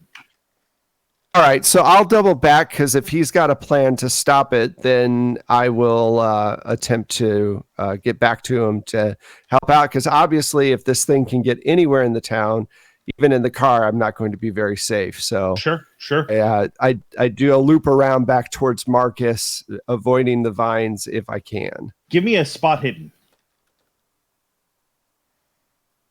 All right, this is when I start rolling badly, just so everyone knows.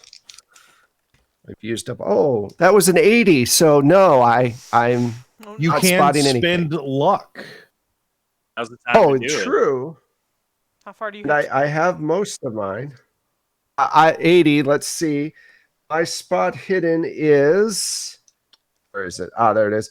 Oh, it's only 50 points of. I only have to spend 50 points of luck to make this roll. Okay, so what the hell? I spend the 50 points and I've made it. Okay. You see the farm water pump, like between you and them. So you probably head to that and motion for Beatrice to come over with the bowl. All right, I do that. I flail like a Muppet next to the water things, like, oh, water's here, and start getting the pump going. And that's it. That's all I do. Reggie, you're actually doing physical labor. You know what? I might not be. I am cut. I am very strong. So my constitution's up there, so I can. It does look like we actually got that was cocked from for you if you want to re-roll it and not spend your luck. Yeah, from David. So let's back up and not spend that 50 luck. Go ahead and roll your spot hidden again, and we'll see. Thank you. Luck from there. Any help for the players from chat or whatever? Oh yeah, absolutely. It's always great, very helpful. I rolled a 6. Nice. Oh well, shit. Very nice. Damn. He found running water in this town without any. You see the pump. Also near the pump, I could are like bowl 3 size like placed rustically to kind of decorate the area. So you see the pump and what could be some good weaponry. All right, cool. So I call over to Beatrice to meet me at the pump. I grab myself a scythe, and I am ready to go. Old Man Johnson is on the ground. He grabs the leg of. Oh wait, no one's standing next to him anymore, are they? Because Marcus is. Marcus is still right there. He grabs the leg of Marcus, and he says, "You must." And he kind of coughs, and blood like spits out of his mouth. He says, "You must stop. You must stop it." And then he goes limp, and is dead. My shoes. Marcus, it is your turn. So Beatrice and Reginald are at the pump. Beatrice isn't there yet, but she's headed that way. And Lowella is in that general direction as well. Okay, so is the pump between us and the forest to get there? Yes, and you you look at the ritual. There is sort of a badly sketched map, so you have a general idea of where you're going. Okay, so I'm gonna head towards the pump. Like I'm starting to hyperventilate a little bit. Like I don't know if this is gonna work. The crazy farmer said we have to stop it. He said the plans were in his pocket, so he did something, and I showed them the map. This is where we need to go. He said we need a bowl of water and a candle. And as I look at the paper and the instructions are here, we should be able to stop this. I think this is the only chance we have. Thankfully, Kodi is sacrificing his life to distract the Pumpkin King. So he's earning his pay. But I think if we can get to the woods, we can stop this. Okay, so you join up with them. Lowella and Beatrice, are you guys all just headed into the woods with Marcus Yeah. I am. and Reginald? Are either one of you picking up one of the scythes? Yeah, I'll grab one. Or Sure. actually, I have a knife. I'm gonna go ahead and run with just the knives that I have. If I remember correctly, we're not supposed to run with knives, Roxy. Right. Yeah, I think Hmm. sides Oh. are okay. I'm Running in- with sides are Yeah. fine, I'm but in not sensible knives. Knives on the end of shoes. sticks, perfectly safe. Okay, Beatrice, are you picking up a scythe, or are you just gonna run with your derringer and your bowl?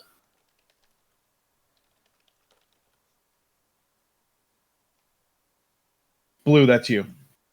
Oh, I'm going to. Sorry about that. I was spacing. I am going to just grab a side and run with the bowl and just get the hell. Okay. Like. So you fill the bowl with some water, and the four of you, because Reginald's with you, just head in that direction. So we're going to remove the four of you from combat because essentially you're not going to be in combat for a little bit. Depends on how long Kodi stays alive. Oh no, Kodi. Stay alive, Kodi. Kodi. It all depends on you. So Kodi, you see the Pumpkin King turn and look at you, and you hear something come out of its mouth that you don't quite understand. You know it was a language, but you don't recognize it at all. It's all consonants and more consonants. And then Jesus. you see it moves towards you, and it raises an arm up like it's going to swing at you. But like vines come flying out of its arm and go to wrap around your neck. So it's attacking you. Are you going to dodge or fight back? I'm gonna fight back with the axe. Sounds good. How do I roll that? So that will be under fighting. Well, I'll let you use your fighting. Technically, no. I'll let you use your fighting brawl. That's fine. Okay. Ooh, I got a regular success. I got an extreme success. Okay, dude. I rolled 15. So roll a d8 plus your damage bonus. Oh shit, you got some damage bonus on there too. Yeah, that's 6 and 7 is He big boy. 13? Yeah. Okay, so I rolled almost max damage on that. the vines come whipping out. You swing that axe and cut the vine off before it can even touch you. And it kind of drops to the ground. The creature screams. And the flames kind of like shoot out of its eyes, but it's way taller than you, so it doesn't come anywhere near you. It is your turn, Kodi. All right. While it's in its distracted state of pain, I'm going to run up and again, like I said earlier, try to cut one of its arms off. Sure. It is going to fight back. Yeah, it's going to try. I got an extreme success. Where's my other thingy? There it is.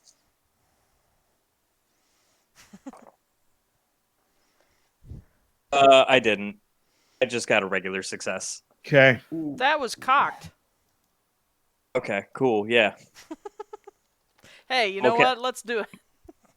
I'm okay with that. Let's keep Kodi alive as long as we can. Yeah. Okay, I got an extreme success on that one. Nice. Okay. You're fighting back, or no? I'm fighting back, so you win. Yeah. Go for it. Right. It's a D8 and a D6 again. Yep. I forget how many That times. is 9 damage. You say 9. Yeah. All right. It is still up. Yeah. It is taking a real pounding here. Hey. Yes. Phrasing. So it actually goes back to it. It raises its arms up again, and this time the vines come around from both sides. It's learned a lesson, and it's going to try to grab you again. Are you fighting back or dodging? I'm fighting back. Okay, go It's ahead. my best bet. I've got a hard success. That. I don't. I'm gonna. You know what? I'm gonna do it to do it on myself. Like the thing. Are you that that was cocked on yourself? Yep. Okay. I should have probably rethought the name of this. I mean, I knew it when I put it in there because I loved it, but it's. Okay. It does leave I've it heard for a lot of too many of us entendres. have been cocked on ourselves today. I again only got a regular success, so Okay. I It was did not. It is grappling you at this point. So what that looks like is the vines come out of its arms and wrap around you in a way that it is impossible for you to swing your axe at it. It will be a contested strength roll if you want to break from that. But essentially, it just wraps you in those vines and then slings you over its back like a backpack. Okay. And then you feel it drop to all fours and begin running after your companions. Right. So go ahead and on your turn, you can roll an opposed strength check. But I do that. I will warn you that flex it is very strong. Oh my! I'm gonna flex and bust out of here. Sure. 34. That is a hard success. I also got a hard success, so you do not break out. At least he's not eating you. That means that he probably wants to manipulate you and use you to kill us all when he gets there. Well, he's just full on teenagers. So he's full on tea. He's had a lot of human, food so far. Nice. Amanda has already given us a reroll for whoever needs it next. Yeah, so there's a table reroll. Solid plan, Amanda. I like that. Nicely done, Amanda. That's why we BFFs. Beatrice, Reginald, Marcus, and Lowella, you hear just this screeching behind you, and then you can hear the thump of it running towards you as you the four of you run into the woods. Marcus, I need you to give me either a navigate or a luck roll, whichever one you would like. Oh Lord, Your navigate is not good. I don't know where your luck's at. I'm going to use that. That was cocked. All right. Thank you, Amanda. And that was a success. I rolled Fantastic. a 52 the first time, rolled a 23 the second time. Papin, why don't you give me another opposed strength check real quick? I don't know how I have... Right. Oh, I can drive. I didn't even pay attention to this. I have drive auto and navigate, and they're not bad. My navigate's 54. You're too drunk. You're saying we could have left? I just have a regular success this He time. also got It's a ritual when you have a car. He also had a regular success, so you still don't break out. Reggie. I don't ever do it. Well, Okay. Deadlock did provide a reroll if we want to take it for that. Hold on. Yeah, I'll take it for that. Go ahead. I have a good chance. Yeah, we just got another reroll from getting better. Levi. Yeah. Okay. I got not extreme, but a hard success. Okay. You managed to wiggle out an arm and then use the axe to kind of break through a couple of the wraps of the vine and kind of fall off its back, not in a very pretty way, but you're on your feet, and it stops and just turns at you. And we'll say that it's its turn. You're in the woods, but not quite where not quite deep enough in the woods where everyone else is. Yeah, bring it on, you son of a bitch. And we hear that and we're like, oh, he's still alive. Thank goodness he can still delay it. I'm just running with this candle. It's not safe either. You need to be running like this with the candle so it doesn't go out. Marcus, you know what you're doing, right? We're not just running into the woods for Well, no, the map. this accoutrement for nothing. No, the map shows us where to go. As far as knowing what to do, yes. There's instructions. The Pumpkin King is going to swing at you. Okay, I cast a spell called hitting it with my axe. Okay, so you're gonna fight back. It got a. I think that. Oh, it got a regular success. It got a hard success, so it's gonna do damage to you. All right. Has Wait, Levi's wait, reroll hold been up. used already? Hold on. Wait. I have so many of these points. I'm spending more. Go for it. All right. That was cocked. There we go. Boom. 42, which I believe. Still a regular success. Dang it. So it's going to do 7 right. points of damage to you. Oh, that brings me down to 3. No. You My are major really wound. feeling it. Does that put me at a major wound? No, it does not, because it's half of your total. So Okay. you're still good. Okay, half But- in one hit, yeah. Okay, cool.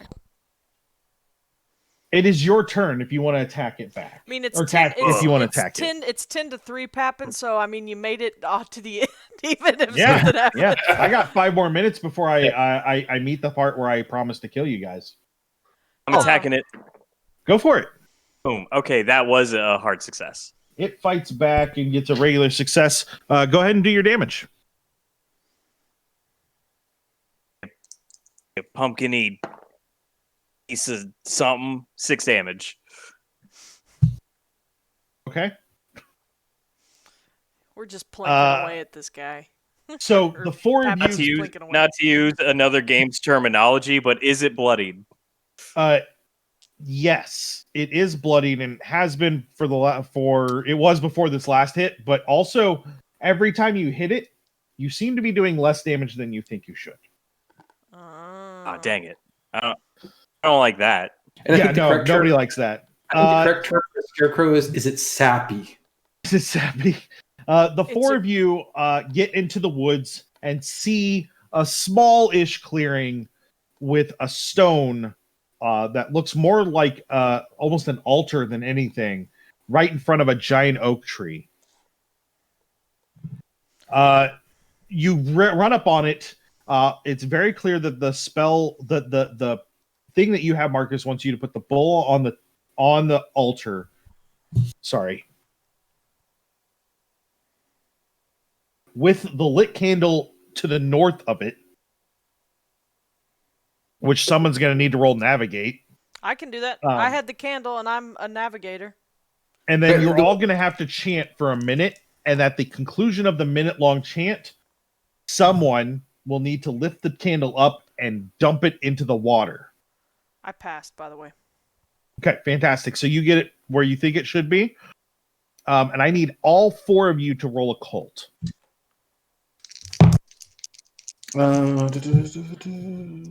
Regular success. I can spend luck if I need a hard success. I did not make my roll. I would say that at least 2 of you need to succeed. So of the 4 of you, somebody either needs to succeed as well besides Marcus, or somebody needs to spend some luck so you can. What is this for? This is the chanting. Okay, but what is I'm the going to roll? spend luck. I spent luck to get a hard success just to make sure we're successful. Okay. Are we doing a cult? Or what? Yes, a cult. Okay, Yeah, I do have a cult also. You want now? I have a cult also, so I'm going to spend, and I'll get a regular success. Okay, fantastic. So the 2 of you, or the 4 of you start chanting. And Marcus, that feeling you've been feeling the whole time, you feel it again. Okay. Holy cow, there's a lot of... Spend those Cthulhu's, folks. I love it. Papin, back to you. You can hear chanting. All right. You can feel this energy building. Jack, the Pumpkin King, turns to you and says, "You can die here, or you can join me and live. Your choice." Yeah, I don't plan on doing neither of those things, buddy. He swings at you again. Oh, yeah, go ahead. Are you fighting back or dodging? Fighting back. Awesome. Hard success. Good. Do your damage, because he didn't even succeed. Nice. Cha! It's 10. Okay. Any rerolls that were given that were not needed and not used, you guys can hold on to those. Table them. Oh, thank you. Okay, and then Kodi, it's your turn. All right, I'm gonna come down on him again with my new best friend, the axe. And John gave me a reroll for the Pumpkin King. We're gonna learn. John, what are you doing here? Come on. You're supposed to be driving, you jerkface. Rolled. What are you doing? Rolled 7. That's an extreme success. Well, I'm going to use that reroll. That is also an extreme success. So it doesn't matter. No, it doesn't matter. I did not use that reroll because I can't beat your extreme. So go ahead. Okay. Nice.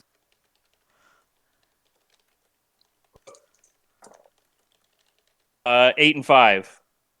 Real quick, what's that? 13 minus 4 is 9. Excellent. No, that's perfect. That's exactly what you needed. You hit the Pumpkin King one last time, and it screeches as the sickles fall out of its hands, and the vines and the hay and the clothing kind of fall, and the pumpkin drops in front of you and smashes right at your feet. Nice. I need an ult roll from all 4 of the other players. Yeah, that's Kodi just like sets the axe down and is leaning on. He's like, "Yeah, that's right." I got a. I'm gonna spend 3 to get a hard success. I'm spending 3 to get an extreme success. I'm gonna use that was cocked and roll again. Okay, there you go. It was promised death and pie. And we're all out of pie. I'm gonna spend 15 to get a hard success too. So, Kodi, I'm going to need you to roll dodge. Yikes. Something tells me that I'm not going to do well. Yeah, when your keeper gets yikes. Yeah, no. Yeah, I didn't do well. So, Kodi, as you kind of take a breath, you turn around to see the four rich people standing in a weird circle. You take a deep breath and you're like, "Hey guys, thanks for," and 4 sides just rupture out of your chest as you take 12 points of damage. Oh, I bet. And then those 4 sides, 2 go one direction, 2 go the other, as it rips the detective in half. And the Pumpkin King that was just on the ground has reformed itself and looks angry. And it starts stalking towards the other 4 of you. Chanting faster. I need occult rolls from everybody again. Again? Where's the good dice? Come on, good dice. Oh no. Oh no. Crap. Oh no. Yeah. Oh no. Any of those dice was cocked? Oh no. Yeah. We have. Here, I'll give you a that was cocked. I succeeded. I failed miserably. Right. At 98. I'm going to give myself one. I haven't given myself one yet. I'll give one to Bloo. Jesus, no. There. I'm not using these dice again. Bad dice. My first roll was a 97. My second roll was a 91. I still failed it. 82 and 86. I mean, who's got, doesn't everyone have luck? Everyone spend all of your luck right now. I need it, John. Thanks. I'll take that one. No. John? Literally all of my luck would not fix this. Hold on. Yeah. Mine might. Hold on 1 second. I got to do quick math and it's hard in my head. 73 minus. When they say, "Does anybody need it?" they don't mean you. Oh, that's just a universal rule for keepers. Don't get the rerolls ever. But 4, 5, 6. Okay, I got threw in another reroll for somebody. Did I get at least 2 successes from the 4 of you? I've got a regular success. I got a regular success on my first roll. All right. So the Pumpkin King comes and raises up to attack you, and as it comes down, you see it hit some sort of energy barrier between you and it, and that's when you guys notice that there is a circle in salt around you that had been there the whole time. And it raises up again to hit it to attack you again, and it shrieks as it hits. The vines and hay on its like right claw hand catch fire, and the scythes just drop to the ground, and this fire starts up one arm. And as you continue to chant, you see that the vines that are kind of entangled and tied together loosen and then turn brown and start to die and decay. And this thing just starts to melt into this pile of decaying leaves and vines as you continue to chant. And finally, Marcus, you lift the candle up when you feel like the ritual is done, and you dump it into the water, and it just a couple of quick pops and it bursts into flames, and the flames quickly go out, and there's just nothing there. And all four of you feel this energy taken out of you. All of you are going to lose 5 magic points each at the conclusion of this ritual, but you feel that you have stopped whatever this was. Fantastic. Gourd by a gourd. Oh.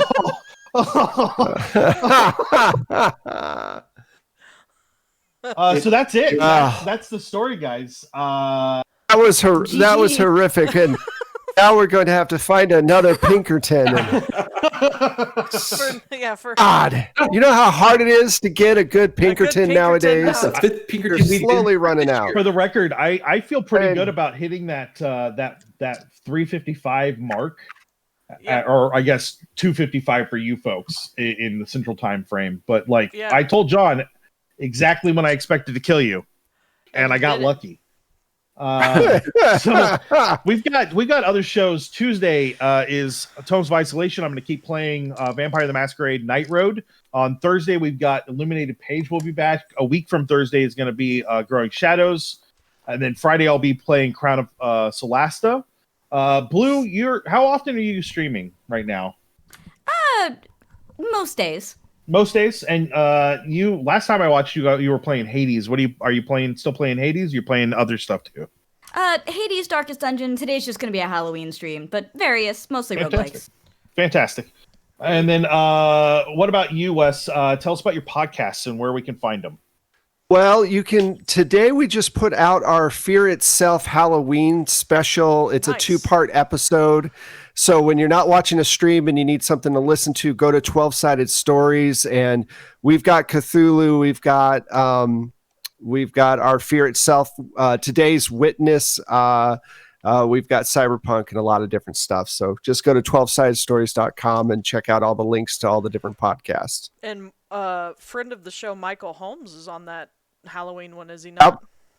Yep. Yes, he is. He joined us for that one, and I don't know if you, Nick, was on Ashwood last year, and we also kill a lot of people, so it's fun. Good. It's good stuff. It's fun. Well, if you're here and you're not following us, click that follow button. If you're here and you're following us and you haven't subscribed or been gifted a subscription, feel free to subscribe. We'd be happy to have you guys.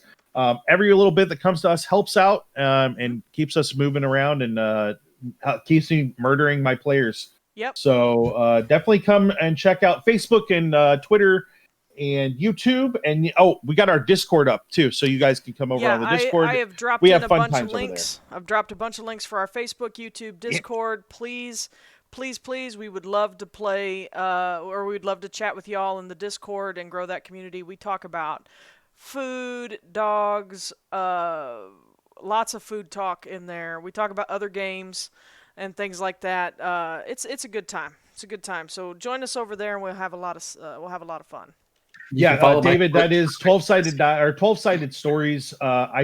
Wes, you're not streaming. You're just doing podcasts. No, we're a podcast. So yeah, all of our stuff is up on like all the major podcasts. Just look up 12-Sided Stories, and you're good to go. Yep. So perfect. Yeah. So thank you guys for coming out. Thank you, my players.